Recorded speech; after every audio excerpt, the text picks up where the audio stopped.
الله وبركاته. بسم الله الرحمن الرحيم. الحمد لله رب العالمين، والعاقبة للمتقين ولا عدوان إلا على الظالمين.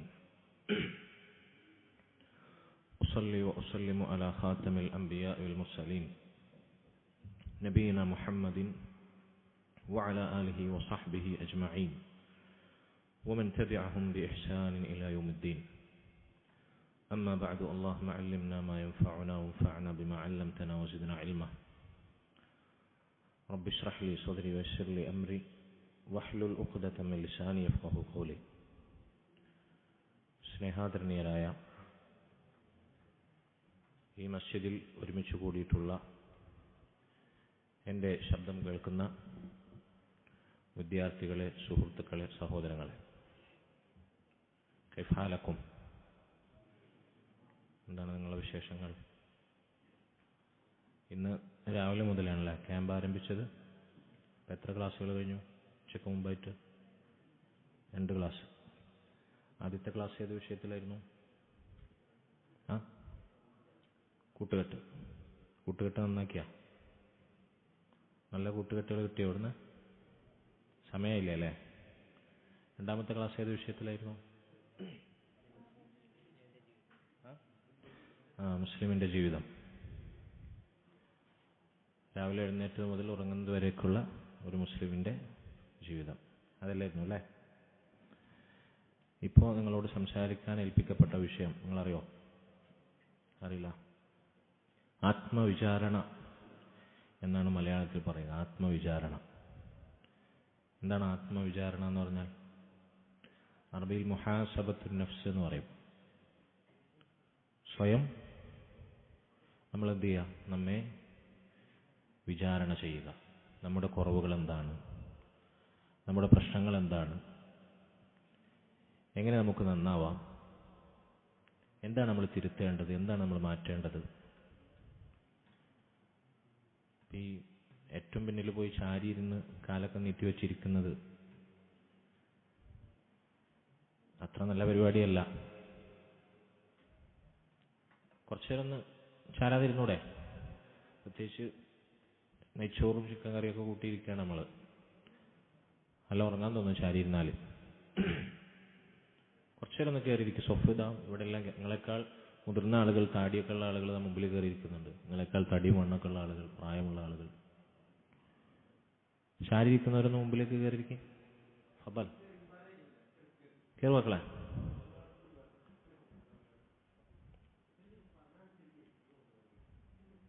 കയറിയിരുന്നോളി. അവർ ചെയ്യും ഇൻഷാ അല്ലാഹ്. ഒന്ന് അല്പം കയറിയിരിക്കും. അതാണ് നമ്മളെ സദസ്സിന്റെ മര്യാദ. ഈ സദസ്സിന്റെ പ്രത്യേകത എന്താണെന്ന് നിങ്ങൾക്ക് അറിയോ? അത് അറിഞ്ഞു കഴിഞ്ഞാൽ നമുക്ക് ഇങ്ങനെ ഇരിക്കാൻ തോന്നില്ല. ഞാൻ പറയാം. അള്ളാഹുവിന്റെ മസ്ജിദുകളിൽ, ഇത് മസ്ജിദാണല്ലോ, നമുക്ക് എല്ലാവർക്കും അറിയാം. അള്ളാഹുവിന്റെ മസ്ജിദുകളിൽ ഒരു മസ്ജിദിൽ ദീൻ പഠിക്കാൻ വേണ്ടി അള്ളാഹുവിന്റെ ഖുർആൻ, അതിലെ ആയത്തുകൾ, നബി സല്ലല്ലാഹു അലൈഹി വസല്ലമയുടെ ഹദീസുകൾ, അള്ളാഹുവിന്റെ ദീൻ പഠിക്കാൻ വേണ്ടി ഒരുമിച്ച് കൂടുന്ന ഒരു സമൂഹം.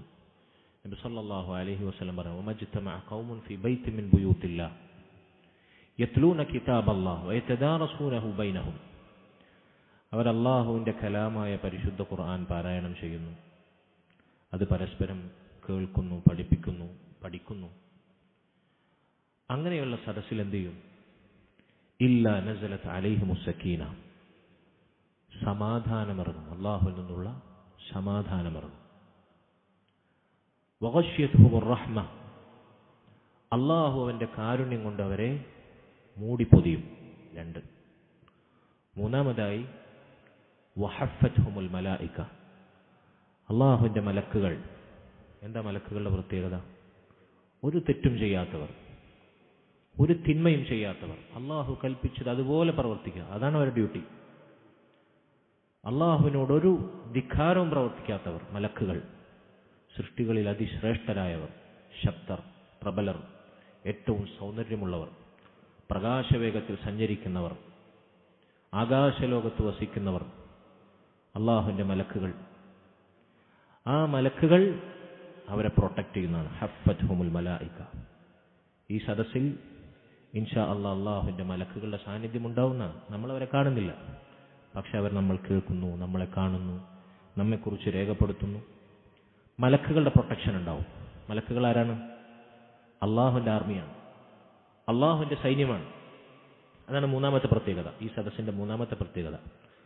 നാലാമത്തെ പ്രത്യേകത, പിന്നിലിരിക്കുന്നവർ ശ്രദ്ധിക്കണം കേട്ടോ. പിന്നിലിരിക്കുന്നവർക്കാണ് പ്രത്യേകമായി ഞാനിത് പറയുന്നത്. വദക്കറഹുമുല്ലാഹു ഫീമൻ ഇൻദഹ്.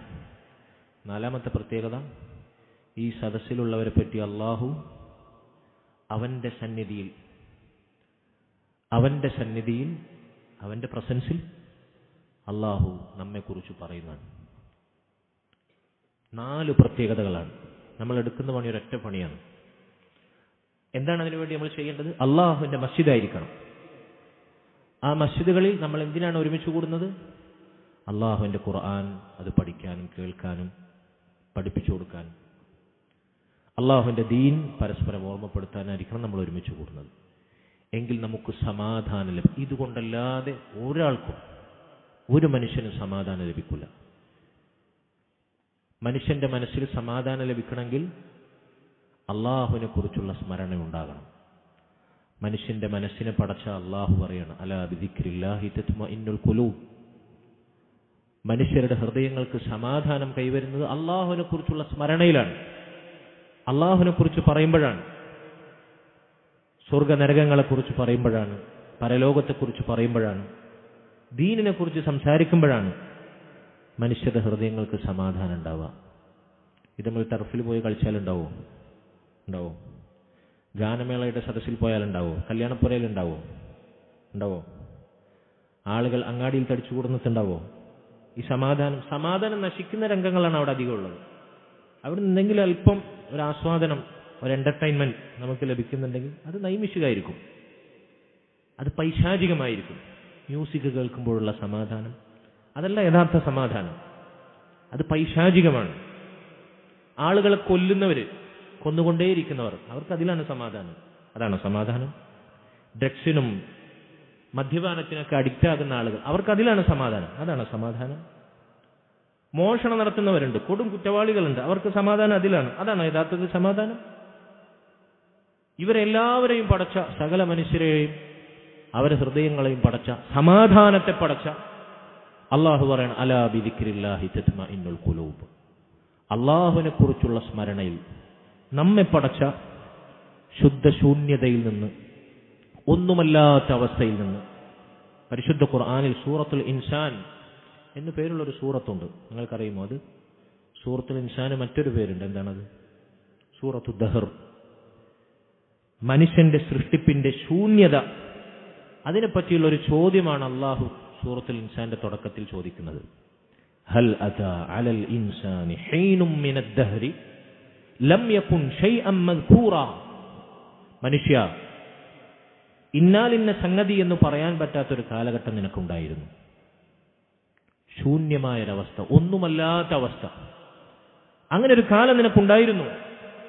നീ അറിയുമോ നിന്റെ ആ കാലഘട്ടത്തെക്കുറിച്ച്? ഒന്നും പറയാൻ പറ്റാത്ത, ഇന്ന സംഗതി, ഇന്നാലിന്ന വസ്തു എന്ന് പറയാൻ പറ്റാത്തൊരു കാലഘട്ടം. 100 വർഷം മുമ്പ് ഇവിടെ ഇരിക്കുന്നവരൊക്കെ ഇവിടെ, 100 വയസ്സ് പ്രായമുള്ള ആരും ഇവിടെ ഉണ്ടെന്ന് ഞാൻ വിചാരിക്കുന്നില്ല. 100 വർഷം മുമ്പ് നമ്മുടെ അവസ്ഥ എന്താ? നമ്മളാരെങ്കിലും ഉണ്ടോ ഇവിടെ? എന്തായിരുന്നു നമ്മുടെ അവസ്ഥ? എന്തെങ്കിലും അവസ്ഥയുണ്ടോ? ശൂന്യമായ അവസ്ഥ, ഒന്നുമില്ലാത്ത അവസ്ഥയിൽ നിന്ന് അള്ളാഹു നമ്മെ സൃഷ്ടിച്ചു. ഒരു ബീജഗണത്തിലൂടെ, ഒരു രക്തക്കട്ടയായി, ഒരു മാംസകഷ്ണമായി. പിന്നീട് അതിൽ എല്ലുകൾ വളർന്നു, അതിനു മുകളിൽ മാംസം കൊണ്ട് പൊതിഞ്ഞു. കണ്ണും കൈയും കാലും കാതുമുണ്ടായി, ഹൃദയമുണ്ടായി. പിന്നീട് അതാ 10 മാസക്കാലം ഉമ്മായുടെ ഗർഭപാത്രത്തിൽ ഭ്രൂണശാസ്ത്രത്തിന്റെ വ്യത്യസ്ത ഘട്ടങ്ങൾ പിന്നിട്ട് ഒരു പൂർണ്ണ കുഞ്ഞായി, മനുഷ്യക്കുഞ്ഞായി നമ്മൾ പുറത്തു വന്നു. വല്ലാഹു അഖ്റജകും മിൻ ബുതൂനി ഉമ്മഹാതികും ലാ തഅലമൂന ശൈഅ. അല്ലാഹു നിങ്ങളുടെ മാതാക്കളുടെ ഉദരത്തിൽ നിന്ന് ഒന്നും അറിയാത്തവരായി നിങ്ങളെ പുറത്തു കൊണ്ടുവന്നു, ഒരു മനുഷ്യനായി. എന്തായിരുന്നു നമ്മൾ ജനിക്കുമ്പോഴുള്ള അവസ്ഥ? എന്തായിരുന്നു അവസ്ഥ? എന്തെങ്കിലും അറിയോ നമുക്ക്? ഒന്നും അറിയാത്ത അവസ്ഥ. വാ പൊളിച്ച് കരയാൻ മാത്രം അറിയാവുന്ന അവസ്ഥ. വിശന്നാലും വേദനിച്ചാലും നമ്മുടെ ആവശ്യങ്ങൾ പറയേണ്ടി വന്നാലും ഒക്കെ കരയാൻ മാത്രം അറിയുന്ന അവസ്ഥ.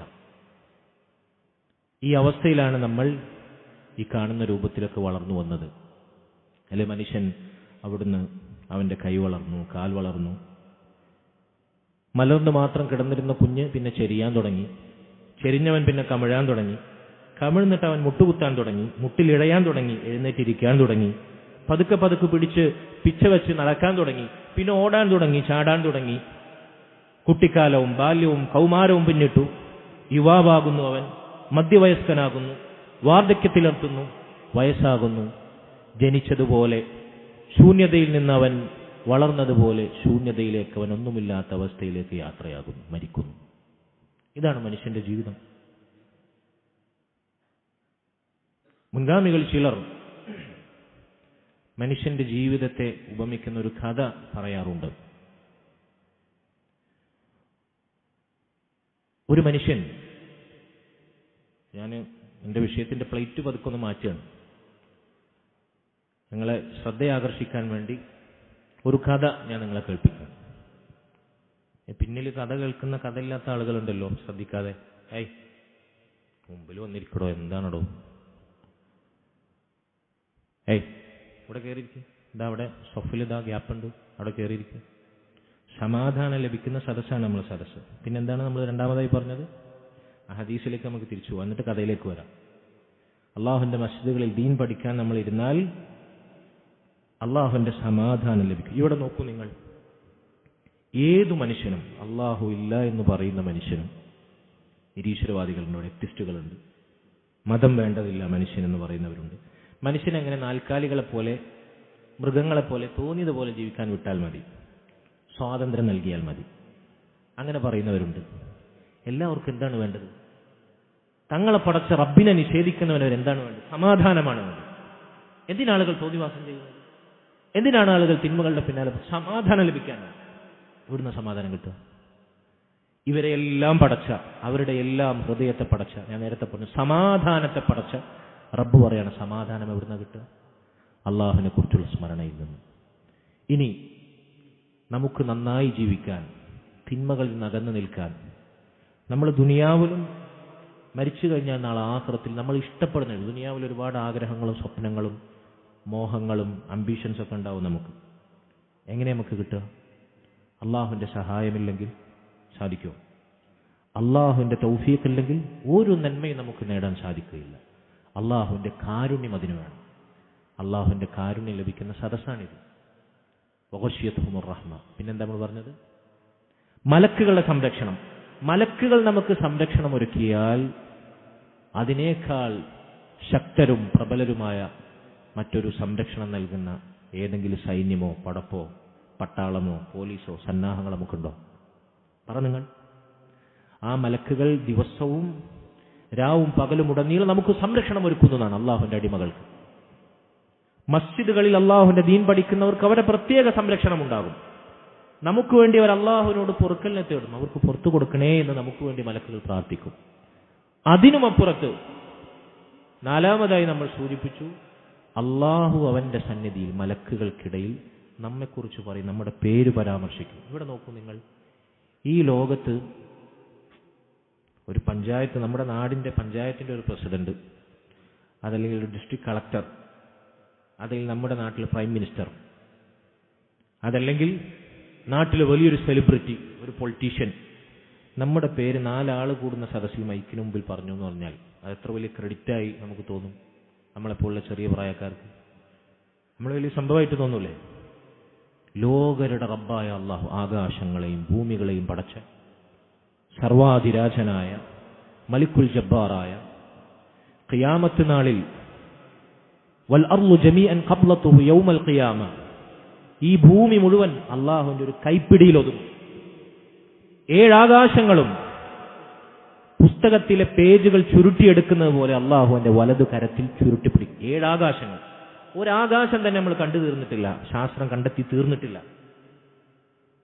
ഈ മഹാനായ റബ്ബ്, ആ റബ്ബിന്റെ സിംഹാസനമാകുന്ന അർശ്, ആ അർശിന്റെ വലുപ്പം തന്നെ നമുക്ക് സങ്കല്പിക്കാവുന്നതിലപ്പുറമാണ്. അള്ളാഹുവിന്റെ കാൽപാദം വെക്കുന്ന കുർസി, അള്ളാഹുവിന്റെ പാദപീഠമാകുന്ന കുർസി, അതിന്റെ വലുപ്പം ഹദീസുകളിൽ നബി സല്ലല്ലാഹു അലൈഹി വസല്ലം പറയുന്നു, അള്ളാഹുവിന്റെ കാൽപാദം വെക്കുന്ന കുർസിയിൽ കൊണ്ടുപോയി 7 ആകാശങ്ങളും ഭൂമിയും വെച്ചാൽ ആകാശവും ഭൂമിയും ഒരു മരുഭൂമിയിൽ കിടക്കുന്ന വളയം, ഒരു മോതിരം അതിനെപ്പോലെ നിസാരമാകും. അള്ളാന്റെ കാൽപാദം വെക്കുന്ന കുർസി, ഈ കുർസി കൊണ്ടുപോയി അള്ളാഹുവിന്റെ സിംഹാസനമാകുന്ന അർശിൽ വെച്ചാൽ മരുഭൂമിയിൽ കിടക്കുന്ന ഒരു വളയത്തെപ്പോലെ ആ കുർസിയും ചെറുതാകും. കുർസി അപേക്ഷിച്ച് ആകാശഭൂമികൾ മരുഭൂമിയിൽ കിടക്കുന്ന ഒരു വളയത്തെ പോലെ, അർശിനെ അപേക്ഷിച്ച് ഈ കുർസി അതേപോലെ മരുഭൂമിയിൽ കിടക്കുന്ന ഒരു മോതിരത്തെ പോലെ നിസാരമാകും. ആ അർശ് അള്ളാഹുവിന്റെ സൃഷ്ടികളിൽ ഏറ്റവും വലിയ സൃഷ്ടിയാണ്. അത് അള്ളാഹുവിന്റെ സിംഹാസനം മാത്രമാണ്. അതിനു മുകളിലാണ് അള്ളാഹുവിന്റെ സ്ഥാനം. അള്ളാഹുവിന്റെ വലുപ്പം എത്രയായിരിക്കും? ലാ ഹൗല വലാ ഖുവത ഇല്ലാ ബില്ലാഹ്. ഈ ആകാശങ്ങളും ഭൂമിയും അവൻ കൈപ്പിടിയിൽ ഒതുക്കുമെന്നാണ് ഖിയാമത്ത് നാളിൽ. എന്നിട്ട് ചോദിക്കുമെന്നാണ്, ഐനൽ മുലൂക്ക്, ഐന മുലൂക്കിൽ അർദ്, ഐനൽ ജബ്ബാറൂൻ, ഐനൽ മുതകബ്ബിറൂൻ. എവിടെയാണ് ഭൂമിയിലെ രാജാക്കന്മാർ? എവിടെയാണ് ഭൂമി അടക്കി ഭരിച്ചവർ? എവിടെയാണെന്ന് അള്ളാഹു ചോദിക്കും ഖിയാമത്ത് നാളിൽ. ആർക്കെങ്കിലും ഉത്തരമുണ്ടാകുമോ? അന്ന് അള്ളാഹുവിന് മാത്രമാണ് അധികാരം. ആ റബ്ബ്, ആ മഹാനായ റബ്ബ് അള്ളാഹു സുബ്ഹാനഹു വ തആല നമ്മെ അവന്റെ സന്നിധിയിൽ മലക്കുകൾക്കിടയിൽ പരാമർശിക്കും, പേരെടുത്തു പറയുമെന്ന് പറഞ്ഞാൽ എത്ര വലിയ ശ്രേഷ്ഠതയാണത്. പറയും നിങ്ങൾ. യൂട്യൂബിലും സോഷ്യൽ മീഡിയയിലും വൈറലാവുന്ന പോലെയാണോ? ആണോ അത്? പറ നിങ്ങൾ. അതിനർഹമാകുന്ന സദസ്സിലാണ് നമ്മളിരിക്കുന്നത്. നമുക്കിതിന്റെ വില പലപ്പോഴും മനസ്സിലാവാറില്ല. അതിനാണ് ഞാൻ ഈ പറഞ്ഞത്. ചില്ലറ സദസ്സിലല്ല നമ്മൾ ഇരിക്കുന്നത്. ദുനിയാവിൽ നമുക്ക് ചെന്നിരിക്കാൻ പറ്റുന്ന ഏറ്റവും അമൂല്യമായ, ഏറ്റവും ശ്രേഷ്ഠമായ സദസ്സാണിത്. ഇവിടെ നമ്മൾ എങ്ങനെ ശ്രദ്ധിച്ചിരിക്കണം? നബി സല്ലല്ലാഹു അലൈഹി വസല്ലമയിൽ നിന്ന് ദീൻ പഠിച്ച സഹാബിമാർ, അവർ അള്ളാഹുവിന്റെ റസൂലിൽ നിന്ന് ദീൻ പഠിച്ചിരുന്നത് എങ്ങനെയെന്നറിയോ? എങ്ങനെയെന്നറിയോ അവരുടെ ഇരുത്തം? തങ്ങളുടെ തലയിൽ പക്ഷി വന്നിരുന്നാൽ, ഒരു പക്ഷി അവരുടെ തലയിൽ വന്നിരുന്നാൽ അത് പാറിപ്പോകാതിരിക്കാൻ എങ്ങനെ നമ്മൾ ശ്രദ്ധിക്കും? നമ്മൾ ഓരോരുത്തരുടെയും തലയിൽ ഒരു പക്ഷിയെ കൊടുന്നു വെച്ചൊരു ബേർഡിനെ, അത് പാറിപ്പോകാതിരിക്കാൻ നമ്മൾ എങ്ങനെ ശ്രദ്ധിച്ചിരിക്കും? പറ നിങ്ങൾ. ചാരിയിരിക്കുമോ? കാല് നീട്ടിയിരിക്കുമോ? ചായുമോ? ചെരിയുമോ? അതുപോലെയാണ് അവർ ദീൻ അള്ളാഹുവിന്റെ റസൂലിൽ നിന്ന് പഠിച്ച് നമുക്ക് മാതൃകയാക്കിയത്. അതുകൊണ്ട് ഇത് വളരെ ശ്രേഷ്ഠമായ സദസ്സാണ്. വീണ്ടും ഞാൻ ആവർത്തിക്കട്ടെ, നമുക്ക് സമാധാനം ആഗ്രഹമുണ്ടോ? സമാധാനമിറങ്ങുന്ന സദസ്സാണ്. എന്ത് നന്മയും നമ്മൾ ആഗ്രഹിക്കുന്നുവെങ്കിൽ അള്ളാഹുവിന്റെ കാരുണ്യം നമുക്ക് ലഭിക്കണം. ഏത് തിന്മയിൽ നിന്ന് നമ്മൾ അകലണമെങ്കിൽ അള്ളാഹുവിന്റെ കാരുണ്യം നമുക്ക് ലഭിക്കണം. കാരുണ്യം തേടുന്നവരാണ് നമ്മൾ. അള്ളാഹുവിന്റെ കാരുണ്യം കൊണ്ട് അവൻ മൂടിപ്പൊതിയുന്ന സദസ്സാണിത്. അള്ളാഹുവിന്റെ മലക്കുകൾ, അള്ളാഹുവിന്റെ സൈന്യമായ മലക്കുകളുടെ സംരക്ഷണം, പ്രൊട്ടക്ഷൻ ആഗ്രഹിക്കുന്നുണ്ടോ നമ്മൾ? മറ്റാര് നമ്മളെ കൈയൊഴിഞ്ഞാലും, ദുനിയാവിലുള്ള സകലരും നമുക്കെതിരെ തിരിഞ്ഞാലും, അള്ളാഹുവിന്റെ മലക്കുകളുടെ സംരക്ഷണം അവൻ ഏർപ്പെടുത്തിയാൽ, ബദറിൽ 1000-ഓളം വരുന്ന ശത്രു സമൂഹത്തിനെതിരെ അവരിൽ 1/3 മാത്രം എണ്ണമുള്ള 300 ചില്ലാനം സ്വഹാബിമാരെ അള്ളാഹു മലക്കുകളെ ഇറക്കി സഹായിച്ചില്ലേ? വിജയിച്ചില്ലേ? ബദർ യുദ്ധത്തിന്റെ ചരിത്രം നിങ്ങൾക്ക് അറിയില്ലേ? ഇതുപോലെ അള്ളാഹുവിന്റെ മലക്കുകളുടെ സംരക്ഷണം ലഭിക്കുന്ന സദസ്സാണ് ഇത്. അള്ളാഹു നമ്മെ കുറിച്ച് പറയാൻ കാരണമാകുന്ന സദസ്സാണിത്. അപ്പൊ ഇതിന് നമ്മൾ എത്ര വില കൽപ്പിക്കണം? ഗൗരവം മനസ്സിലായോ? പറഞ്ഞു മനസ്സിലായോ?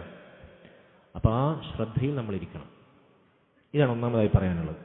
ഈ ക്യാമ്പ് തീരുന്നത് വരെ ഈ ഓർമ്മകൾ, ഈ 4 കാര്യങ്ങൾ നിങ്ങളുടെ മനസ്സിലെപ്പോഴും, എപ്പോഴൊക്കെ നിങ്ങൾ ശ്രദ്ധ തെറ്റുന്നോ, എപ്പോഴൊക്കെ മടി വരുന്നോ, നമ്മൾ നോക്കൂ. നിങ്ങൾ കൊല്ലത്തിലിപ്പോൾ 2 ദിവസമാണ് നമ്മൾ ദീൻ പഠിക്കാൻ വേണ്ടി ഒരു ക്യാമ്പിൽ വന്നിരിക്കുന്നത്. 2 ദിവസത്തിൽ 48 മണിക്കൂർ നമ്മൾ സ്പെൻഡ് ചെയ്തെന്ന് വിചാരിച്ചു. നമ്മൾ എത്ര മണിക്കൂറുകൾ, എത്ര ആഴ്ചകൾ, എത്ര മാസങ്ങൾ ഒരാവശ്യമില്ലാത്ത കാര്യങ്ങൾക്ക് വേണ്ടി നമ്മൾ ചെലവഴിക്കുന്നില്ലേ? കളിക്കാൻ വേണ്ടി നമ്മൾ ഈ ക്യാമ്പിന്റെ അവസാനം നിങ്ങൾക്ക് എല്ലാവർക്കും കൂടി ഇവിടെ അടുത്ത ടർഫിലൊരു കളിയുണ്ട് എന്ന് പറഞ്ഞാൽ, ഉണ്ടെന്ന് അതോറിറ്റി ആരും പറഞ്ഞിട്ടില്ല കേട്ടോ, ഞാനൊരു എക്സാമ്പിൾ പറയാണ്. ഇനിയിപ്പോൾ അതിൻ്റെ പേരിൽ അവരെ പ്രയാസപ്പെടുത്തരുതേ. എത്ര മണിക്കൂർ നമ്മൾ കളിക്കും? ഇനി പുറേ പോയില്ലെങ്കിലും വേണ്ടില്ല, കളിച്ച് തിമിർക്കാന്ന് പറഞ്ഞിട്ട് നമുക്ക് മടുക്കുമോ? പക്ഷേ നമ്മൾ ഇന്നു മരിച്ചാൽ, ആലോചിച്ചു നോക്കൂ, ഇന്നു മരിച്ചാൽ നമ്മുടെ ഖബറിൽ നമ്മൾ ഒറ്റക്കാണ്.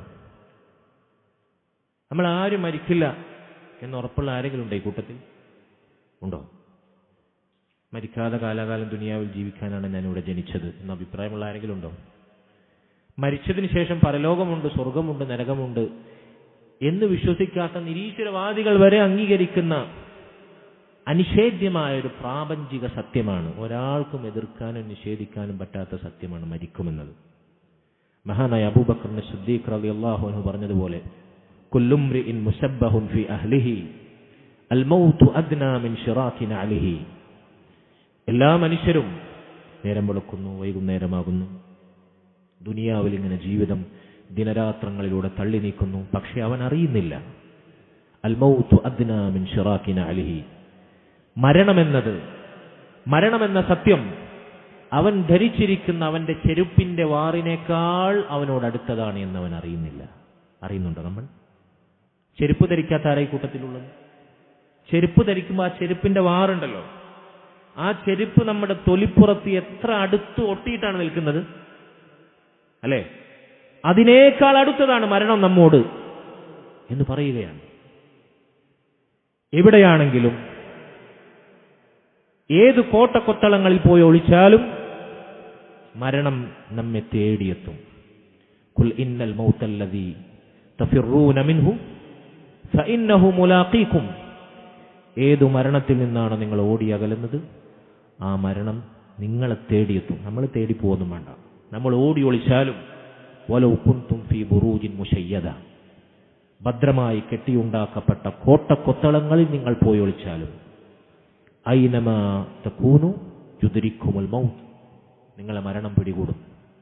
മരിച്ചു കഴിഞ്ഞാൽ നമുക്ക് ഉപകാരപ്പെടുന്ന പ്രവർത്തനങ്ങൾ, അറിവുകൾ എന്താണ് നമ്മൾ നേടിയത്? അവിടെയാണ് കാര്യം. നമ്മൾ സ്കൂളിൽ പഠിച്ചു, 10ാം ക്ലാസ്സിൽ ഫുൾ A+ അടിച്ചു. 10ാം ക്ലാസ് കഴിഞ്ഞവരുണ്ടോ? ഇപ്രാവശ്യം SSLC എക്സാമിനേഷൻ എഴുതിയവരുണ്ടോ ഈ കൂട്ടത്തിൽ? ഉണ്ടോ?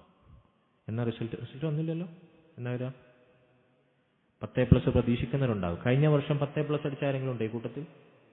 ഉണ്ടോ? അല്ലേ? ദുനിയാവിൽ നമ്മൾ SSLCക്ക് 10A+ അടിച്ചു, +2ന് ഫുൾ A+ അടിച്ചു, നല്ല വിലയുള്ള ഗ്രാജുവേഷൻ നേടി, ഡിഗ്രി നേടി, പോസ്റ്റ് ഗ്രാജുവേഷൻ നേടി, ഡോക്ടറേറ്റ് എടുത്തു, വലിയ അറിവുകൾ സമ്പാദിച്ചു, വർഷങ്ങൾ മെനക്കിട്ട് അതിനുവേണ്ടി നമ്മുടെ കുടുംബത്തിന്റെ ലക്ഷ്യങ്ങളും ചിലപ്പോൾ ക്രോർസ് വരെ എന്ത് ചെയ്തിട്ടുണ്ടാവും, ഹയർ സ്റ്റഡീസിന് വേണ്ടി പലരും മക്കൾക്ക് വേണ്ടി മുടക്കുന്നുണ്ടാകും. ജീവിതകാലത്തെ മുഴുവൻ അധ്വാനം, സമ്പത്ത്. പക്ഷെ മരിച്ചു കഴിഞ്ഞാൽ ഖബറിലൊരു എക്സാമിനേഷൻ ഉണ്ട്. നമ്മൾ മരിച്ച ദിവസം നമ്മളെ വേണ്ടപ്പെട്ടവർ നമ്മളെ മറമാടി തിരിച്ചു പോയി കഴിഞ്ഞാൽ അവർ ചോദിക്കുന്ന, മലക്കുകൾ ചോദിക്കുന്ന മുൻകർ നക്കീർ അലൈഹിമസ്സലാം 3 ചോദ്യങ്ങളുണ്ട് ആ പരീക്ഷയിൽ. അതിനുത്തരം കിട്ടണമെങ്കിൽ ആരാണ് നിന്റെ റബ്ബ്, ആരാണ് നിന്റെ നബി, ഏതാണ് നിന്റെ ദീൻ, അള്ളാഹുവിനെ കുറിച്ചും നബി സല്ലല്ലാഹു അലൈഹി വസല്ലമയെ കുറിച്ചും അള്ളാഹുവിന്റെ ദീനിനെ കുറിച്ചും പഠിച്ച് അതനുസരിച്ച് ജീവിച്ചു മരിക്കാത്തവർക്ക് അവിടെ ഉത്തരം ലഭിക്കില്ല. ഈ ചോദ്യവും 3 ചോദ്യവും അതിന്റെ ആൻസറും ബൈഹാർട്ട് ചെയ്ത് പോയി മരിച്ചു കഴിഞ്ഞാൽ, അത് കാണാപ്പാടം പഠിച്ചു കഴിഞ്ഞാൽ അവിടെ ഉത്തരം പറയാൻ പറ്റുമെന്നാണോ നമ്മുടെ വിചാരം? ഒരിക്കലുമല്ല. ഇൻഷാ അല്ലാഹ് ആ വിഷയങ്ങളൊക്കെ വിശദമായി നിങ്ങൾ കേൾക്കുമായിരിക്കും. ചുരുക്കി പറഞ്ഞാൽ നമ്മളിവിടെ കൂടിയിട്ടുള്ളത് മരിച്ചതിന് ശേഷം ഖബറിലും നാളെ പരലോകത്തും നമുക്ക് ഉപകാരപ്പെടുന്ന ദീനിന്റെ അറിവുകൾ കരസ്ഥമാക്കാനാണ്. അത് നമ്മുടെ ജീവിതമാണ്. ഇതനുസരിച്ചിട്ട് നമ്മൾ ജീവിക്കേണ്ടത്. വെറുതെ എക്സാം എഴുതി പാസ്സാവാനുള്ളതാണോ ഇത്? ദീനിന്റെ അറിവുകൾ എന്ന് പറഞ്ഞു കഴിഞ്ഞാൽ എക്സാം എഴുതി പാസ്സാവാനോ ഉന്നത വിദ്യാഭ്യാസം കരസ്ഥമാക്കാനുള്ളതാണോ? അല്ല, മറിച്ച് നമ്മുടെ ജീവിതമാണിത്. ഇങ്ങനെയാണ് നമ്മൾ ജീവിക്കേണ്ടത്. അള്ളാഹു പറഞ്ഞു എന്ന് പറഞ്ഞാൽ അത് നമുക്ക് ജീവിച്ച് തെളിയിക്കാനുള്ളതാണ്. അള്ളാഹിന്റെ റസൂൽ കൽപ്പിച്ചു എന്ന് പറഞ്ഞാൽ നമ്മുടെ ജീവിതത്തിൽ പകർത്താനുള്ളതാണ്. ഇനി നമുക്ക് കഥയിലേക്ക് വരാം. ഒരു മനുഷ്യൻ വിജനമായൊരു മരുഭൂമിയിലൂടെ യാത്രയാണ്. ഒറ്റക്കാണ് അവന്റെ യാത്ര. ആ യാത്രയിൽ അവനാവശ്യമുള്ള ഭക്ഷണവും അതുപോലെ തന്നെ വെള്ളവും പാഥേയം അവന്റെ കയ്യിലുണ്ട്. അങ്ങനെ അവൻ ദീർഘദൂരം അറ്റമില്ലാത്ത മരുഭൂമിയിലൂടെ ഇങ്ങനെ യാത്ര ചെയ്യുമ്പോൾ അവന്റെ കയ്യിലുള്ള ഭക്ഷണം വെള്ളമൊക്കെ തീർന്നു. കൊടും വെയിലാണ്, ഒറ്റക്കാണ്, നല്ല വിശപ്പുണ്ട്, കടുത്ത ദാഹമുണ്ട്, ക്ഷീണിച്ച് തളർന്നു വീഴുമെന്ന ഘട്ടത്തിലായി. അങ്ങനെ അവൻ പതുക്കെ പതുക്കെ നടന്നു നീങ്ങവേ പെട്ടെന്നൊരു ശബ്ദം കേൾക്കുകയാണ് അവന്റെ മുമ്പിൽ നിന്ന്. ഗർജിക്കുന്ന ഒരു സിംഹത്തിന്റെ ശബ്ദം. അവൻ മുമ്പിലേക്ക് നോക്കിയപ്പോഴത് വാ പൊളിച്ച് ഗർജിക്കുന്ന ഒരു സിംഹം തന്നെ കടിച്ചു കീറാൻ വേണ്ടി പാഞ്ഞു വരികയാണ്. എന്തായിരിക്കും മനുഷ്യന്റെ അവസ്ഥ? വെള്ളവും ഭക്ഷണമൊക്കെ തീർന്ന് ചുട്ടുപൊള്ളുന്ന മരുഭൂമിയിൽ ക്ഷീണിച്ചിപ്പോ കുഴഞ്ഞു വീഴുമെന്ന അവസ്ഥയിലാണ് അവൻ നടക്കുന്നത്. അതിനു മുമ്പിലാണ് കടിച്ചു കീറാൻ ഗർജിക്കുന്ന ഒരു സിംഹം വരുന്നത്. എന്തായിരിക്കും അവന്റെ അവസ്ഥ? ഈ മനുഷ്യൻ എന്തു ചെയ്തു? അവന്റെ സർവശക്തിയും സംഭരിച്ച് തിരിഞ്ഞോടി. അറ്റമില്ലാത്ത മരുഭൂമിയിൽ അവൻ സർവശക്തിയും സംഭരിച്ചോടി. പിന്നാലെ സിംഹവും. ഓടി ഓടി ഓടി അവസാനം അവൻ വലിയൊരു കൊക്കയുടെ വക്കിലെത്തി. വലിയൊരു ഗർത്തം. വഴി അവസാനിക്കുകയാണ് അവിടെ. അവസാനം ഒരു കൊക്കയാണ്. കൊക്ക മനസ്സിലായി. പിന്നിലേക്ക് അവൻ പാളി നോക്കിയതാ സിംഹം വാ പൊളിച്ച് കടിച്ചു കീറാൻ അടുത്തുകൊണ്ടിരിക്കുകയാണ്. ഈ മനുഷ്യൻ ആ കൊക്കയിലേക്കൊന്ന് പാളി നോക്കി. ആ കൊക്കയിലതാ താഴ്ഭാഗത്ത് വലിയ സർപ്പങ്ങൾ പത്തിവിടർത്തി വിഷം ചീറ്റിയാടുകയാണ് കൊക്കയുടെ അടിത്തട്ടിൽ. പിന്നിൽ സിംഹം, മുമ്പിൽ കൊക്ക. അതിലവനെ വരവേൽക്കുന്നത് വിഷം ചീറ്റുന്ന ഭീമാകാരങ്ങളായ സർപ്പങ്ങൾ. എന്തായിരിക്കും മനുഷ്യന്റെ അവസ്ഥ? ആ മനുഷ്യൻ രണ്ടും കൽപ്പിച്ചെടുത്ത് ചാടി, കൊക്കയിലേക്ക് എടുത്ത് ചാടി. ചാടുന്നതിനിടയിൽ ഇയാൾക്കൊരു വള്ളിയിന്മേൽ പിടികിട്ടി, ഒരു കാട്ടുവള്ളിയിന്മേൽ പിടികിട്ടി. ആ വള്ളി ഒരല്പസമയം കഴിഞ്ഞപ്പോൾ അതിന്റെ ചലനം, അതിങ്ങനെ തൂങ്ങിയാടുമ്പോൾ അതിങ്ങനെ ചലിക്കുമല്ലോ, അതിന്റെ ചലനം നിന്നു. ഈ മനുഷ്യൻ മുകളിലേക്ക് നോക്കി. അതാ സിംഹം അവിടെ വാപൊളിച്ചെന്നെ നിൽക്കുന്നുണ്ട്. ഒരല്പസമയമാണ് അദ്ദേഹത്തിന് ആശ്വാസം ഉണ്ടായില്ല, വള്ളിമ പിടുത്തം കിട്ടിയപ്പോൾ. കുറച്ച് കഴിഞ്ഞപ്പോൾ ആ വള്ളി മുമ്പത്തേക്കാളേറെ ശക്തമായി ഇങ്ങനെ ആടി ഉലയാൻ തുടങ്ങി. ആ വള്ളിയുടെ ബലം കുറയാൻ തുടങ്ങി. അപ്പോൾ അദ്ദേഹം വള്ളിയുടെ മുകളിലേക്ക് നോക്കി.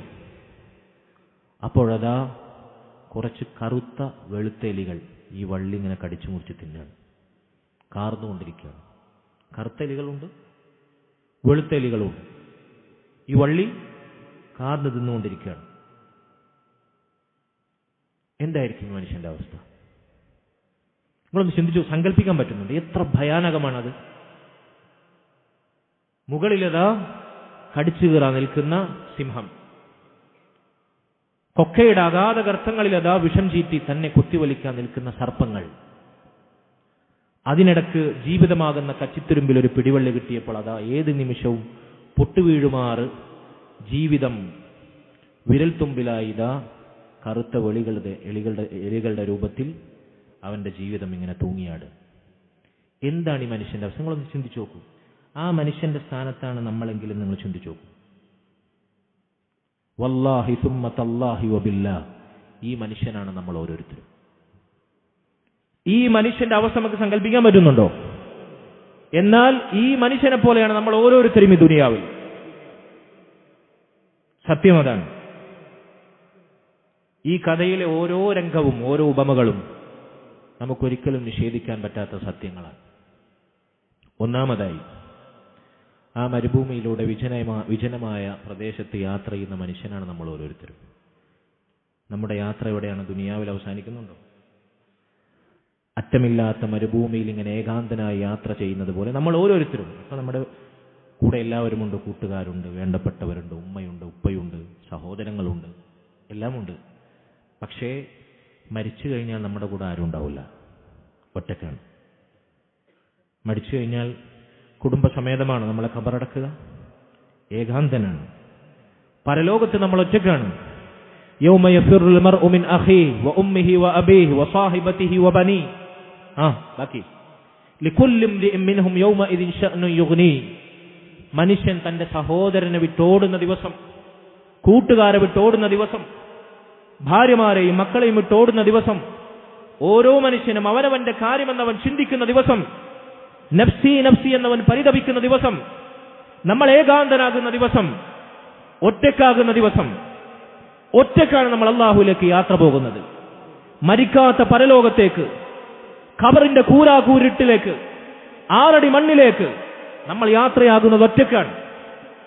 മരുഭൂമിയുടെ വിജനതയിൽ അറ്റമില്ലാതെ നടന്നു നീങ്ങുന്ന ഒരു പതികനെ പോലെ, ഈ മനുഷ്യനെ പോലെ നമ്മൾ ഒറ്റക്കാണ് പരലോകത്തേക്ക് യാത്രയാകുന്നത്. അപ്പൊ ആ മനുഷ്യൻ ആരാണ്? നമ്മൾ ഓരോരുത്തരുമാണ്, അല്ലേ? നമ്മുടെ കയ്യിൽ ആ യാത്രക്കുള്ള പാഥേയമില്ല, ഭക്ഷണമില്ല, വെള്ളമില്ല. എന്താണ് പരലോകത്തേക്ക് യാത്രക്കുള്ള പാഥേയം? ലക്ഷങ്ങളാണോ? കോടികളാണോ? മില്യൺസ് ആണോ? ബില്യൺസ് ആണോ? ആണോ? ദുനിയാവിലെ സ്ഥാനമാനങ്ങളാണോ? ഇവിടുന്ന് നമ്മൾ നേടിയ വലിയ സർട്ടിഫിക്കറ്റുകളാണോ? വലിയ സാലറികൾ ലഭിക്കുന്ന ജോലിയാണോ? അധ്വാനമാണോ? കൊട്ടാര സമാനമായ നമ്മുടെ വീടുകളാണോ? വലിയ വിലപിടിപ്പുള്ള ശീതീകരിച്ച വാഹനങ്ങളാണോ? ബ്രാൻഡഡ് വസ്ത്രങ്ങളാണോ?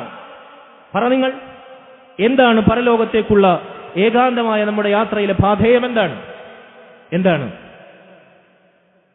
അൽ അമലു സ്വാലിഹ്, അല്ലാഹുവിനെ മാത്രം ലക്ഷ്യമാക്കി സ്വർഗം മോഹിച്ച് നമ്മൾ ചെയ്ത സൽക്കർമ്മങ്ങളാണ്. നിസ്കാരമാണ്, നോമ്പാണ്, ദിക്റാണ്, സ്വലാത്താണ്, നന്മയാണ്. ഒരു മുസ്ലിമായ മനുഷ്യന്റെ മുഖത്ത് നോക്കി ചിരിക്കുന്ന പുഞ്ചിരിയാണ്, സ്വതക്കയാണത്. ഒരു മുസ്ലിമിനെ കണ്ടാൽ നമ്മൾ പറയുന്ന സലാമാണ്, അസ്സലാമു അലൈക്കും വറഹ്മത്തുള്ളാഹി വബറകാതുഹു. ഒരു അസ്തഗ്ഫിറുള്ളയാണ്, സുബ്ഹാനല്ലാഹയാണ്, അൽഹംദുലില്ലയാണ്, അല്ലാഹു അക്ബറാണ്. എത്രമാത്രം നന്മകൾ നമുക്ക് വാരിക്കൂട്ടാൻ സാധിക്കുമോ അതാണ് പരലോകത്തേക്കുള്ള നമ്മുടെ വിഭവങ്ങളും സമ്പാദ്യവും പാതയവും. പക്ഷെ നമ്മളെടുത്ത് അതൊന്നുമില്ല. നമ്മളെടുത്ത് നശിക്കുന്ന ദുനിയാവിന് വേണ്ടിയിട്ടുള്ള അധ്വാനവും അറിവും പ്രവർത്തനവും കളിയും തമാശയും വിനോദവും ചിരിയും സമയം കൊല്ലലും മാത്രമാണ്. പാതയുണ്ട് നമ്മളെടുത്ത്. ആ മരുഭൂമിയുടെ വിജനതയിൽ വിശഞ്ഞു ദാഹിച്ചു വലഞ്ഞ മനുഷ്യന്റെ കയ്യിലുള്ള പാതയം തീർന്നുപോയതുപോലെ പരലോകത്തേക്കുള്ള പാതയമില്ലാതെ ദുനിയാവിൽ ആഖിറത്തിന്റെ വിജനതയിലേക്ക് ഒന്നുമില്ലാതെ സൽക്കർമ്മങ്ങളില്ലാതെ നടന്നു നീങ്ങുകയാണ് നമ്മൾ. ആ മനുഷ്യനെ പോലെയല്ലേ നമ്മൾ? ആ മനുഷ്യനെ പോലെയാണോ നമ്മൾ? പറയുന്നത് ആണോ അല്ലേ? ആണ്. ഇനി ആ മനുഷ്യന്റെ മുമ്പിലേക്ക് ചാടി വന്ന് ഗർജിക്കുന്ന സിംഹം ആരാണ്? ആ സിംഹം മലക്കുൽ മൗത്ത്. അതെ, മരണം, നമുക്ക് അള്ളാഹു നിശ്ചയിച്ച മരണം, അത് നമ്മിൽ നടപ്പിലാക്കാൻ അള്ളാഹു നമ്മിലേക്ക് നിയോഗിക്കുന്ന മലക്കുൽ മൗത്ത്. ആ മലക്കുൽ മൗത്ത് നമ്മോട് സമ്മതം ചോദിച്ചിട്ടാണോ വരിക? അല്ല, നമ്മളെ വാട്സപ്പിൽ മെസ്സേജ് അയച്ചിട്ട് അപ്പോയിന്റ്മെന്റ് എടുത്തിട്ടാണോ വരിക? നമ്മളെ കോൾ ചെയ്തിട്ടാണോ വരിക? മരുഭൂമിയിൽ സഞ്ചരിക്കുന്ന മനുഷ്യൻ അവിചാരിതമായി ആ മനുഷ്യന്റെ മുമ്പിൽ ചാടി വീണ ഗർജിക്കുന്ന സിംഹത്തിന്റെ രൂപത്തിൽ പെട്ടെന്നൊരു നിമിഷം പൊടുന്നനെ മലക്കുൽ മൗത്ത് നമ്മുടെ മുമ്പിലും പ്രത്യക്ഷപ്പെടും. അല്ലേ? കല്ലാ ഇദാ ബലഗത്തി തറാഖിയ വഖീല മൻ റാഖ് വظن أنه الفراق والتفت الساق بالساق إلى ربك يومئذ المساق. റൂഹ് തൊണ്ടക്കുഴിയിലെത്തുന്ന രംഗം നമ്മൾ ഓരോരുത്തരും അനുഭവിക്കുന്ന രംഗമാണ്. നമ്മുടെ ശരീരത്തിലെ റൂഹ് വേർപിരിയുന്ന രംഗം. ആരുണ്ട് മന്ത്രിക്കാനെന്ന് മനുഷ്യൻ ആത്മകഥ നടത്തുന്ന ദിവസം, അവൻ ദുനിയാവിനോട് വിട പറയുന്ന അവന്റെ അവസാന നിമിഷം, എന്റെ വേർപാടാണ്, എന്റെ അവസാനമാണ്, ഞാൻ മരിക്കുകയാണ് എന്ന് മനുഷ്യൻ തിരിച്ചറിയുന്ന രംഗം, അവന്റെ കണങ്കാലും കൂട്ടിപ്പിടിയുന്ന രംഗം, റബ്ബിലേക്കാണ് അവന്റെ മടക്കമെന്നവന് ബോധ്യപ്പെടുന്ന രംഗം. മലക്കുൽ മൗത്ത് നമ്മുടെ മുമ്പിൽ ചാടി വീഴും. ഗർജിക്കുന്ന സിംഹത്തിനെ പോലെയാണത്. മലക്കുൽ മൗത്തിന്റെ രൂപം അങ്ങനെയാണെന്നല്ല, ഒരു ഉപമയാണത്. പ്രതീക്ഷിക്കാതെ നനച്ചിരിക്കുകയാണ് മലക്കുൽ മൗത്ത് നമ്മുടെ റൂഹ് പിടിക്കാൻ വരിക. പക്ഷെ ഈ യാഥാർത്ഥ്യം മറന്നുകൊണ്ട് നമ്മൾ ഓടുകയാണ്. ആ മനുഷ്യൻ ഓടിയ പോലെ ഓടി. മലക്കുൽ മൗത്തിൽ നിന്ന്, മരണത്തിൽ നിന്ന് ഓടിയകന്നാൽ മരിക്കാതിരിക്കാൻ സാധിക്കുമോ? ദുനിയാവിനോട് വിട പറയാതിരിക്കാൻ സാധിക്കുമോ? ഓടി ആ മനുഷ്യനെത്തിയത് എവിടെയാണ്? ആ മഹാ കൊക്കയുടെ വക്കിലാണ്, ആ ഗർത്തത്തിലാണ്. ഏതാണ് ആ കൊക്ക? മരിച്ചു കഴിഞ്ഞാൽ നമ്മൾ ചെന്ന് കിടക്കേണ്ടുന്ന 6 അടി മണ്ണ് ഖബറാണത്. ആ കൊക്ക. ഖബറിലേക്ക് നോക്കിയപ്പോൾ, ആ ഗർത്തത്തിലേക്ക് നോക്കിയപ്പോൾ ആ മനുഷ്യൻ കണ്ട പത്തിവിടർത്തി വിഷം ചീറ്റിയാടുന്ന സർപ്പങ്ങളുണ്ടല്ലോ, അത് ഖബറിൽ നമ്മൾ അനുഭവിക്കുന്ന ഫിത്നയാണ്. മഹാനായ സഅദ് ഇബ്നു മുആദ് റളിയല്ലാഹു അൻഹു, മഹാനായ സ്വഹാബി, അദ്ദേഹം ഷഹീദായപ്പോൾ അല്ലാഹു സുബ്ഹാനഹു വ തആലയുടെ അർശിന്റെ വലുപ്പം നമ്മൾ നേരത്തെ വിശദീകരിച്ചു. അല്ലാഹുവിന്റെ അർശ് വിറച്ചു എന്നാണ്. അദ്ദേഹത്തിന്റെ ജനാസയിൽ പങ്കെടുക്കാൻ ആകാശലോകത്തുനിന്ന് ഭൂമിയിലേക്ക് 1000 മലക്കുകൾ ഇറങ്ങിയെന്നാണ്. ആ മഹാനായ സഅദ് ഇബ്നു മുആദ് റളിയല്ലാഹു അൻഹു ഖബറിൽ വെച്ചതിന് ശേഷം നബി സല്ലല്ലാഹു അലൈഹി വസല്ലം പറയാണ്, ലൗ നജാ അഹദും മിൻ ദമ്മത്തിൽ ഖബർ ലനജാ സഅദ് ഇബ്നു മുആദ്. ഖബറിന്റെ ഇടുക്കത്തിൽ നിന്ന് ആരെങ്കിലും രക്ഷപ്പെടുമായിരുന്നുവെങ്കിൽ സഅദ് ഇബ്നു മുആദ് റളിയല്ലാഹു അൻഹു രക്ഷപ്പെടുമായിരുന്നു. ഖബറിൽ ഇടുക്കമുണ്ട്, ഖബറിൽ ഇരുട്ടാണ്, അവിടെ എയർ കണ്ടീഷൻ ഇല്ല, മെത്തയില്ല, വിരിപ്പില്ല, തലയിണയില്ല, പുഴുക്കളും ക്ഷുദ്രജീവികളും മണ്ണും ഇരുട്ടും മാത്രമാണ് നമ്മുടെ കൂട്ട്.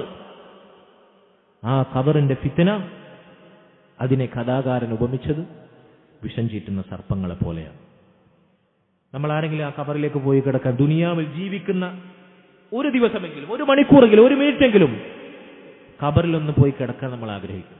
പറയും നിങ്ങൾ ഉണ്ടോ? കാരണം അത്രയും ഭയാനകമാണ് ഖബറിന്റെ അവസ്ഥ. അല്ലാഹു നമ്മെ ഖബറിന്റെ ഫിത്നകളിൽ നിന്ന് കാത്തുരക്ഷിക്കുമാറാകട്ടെ.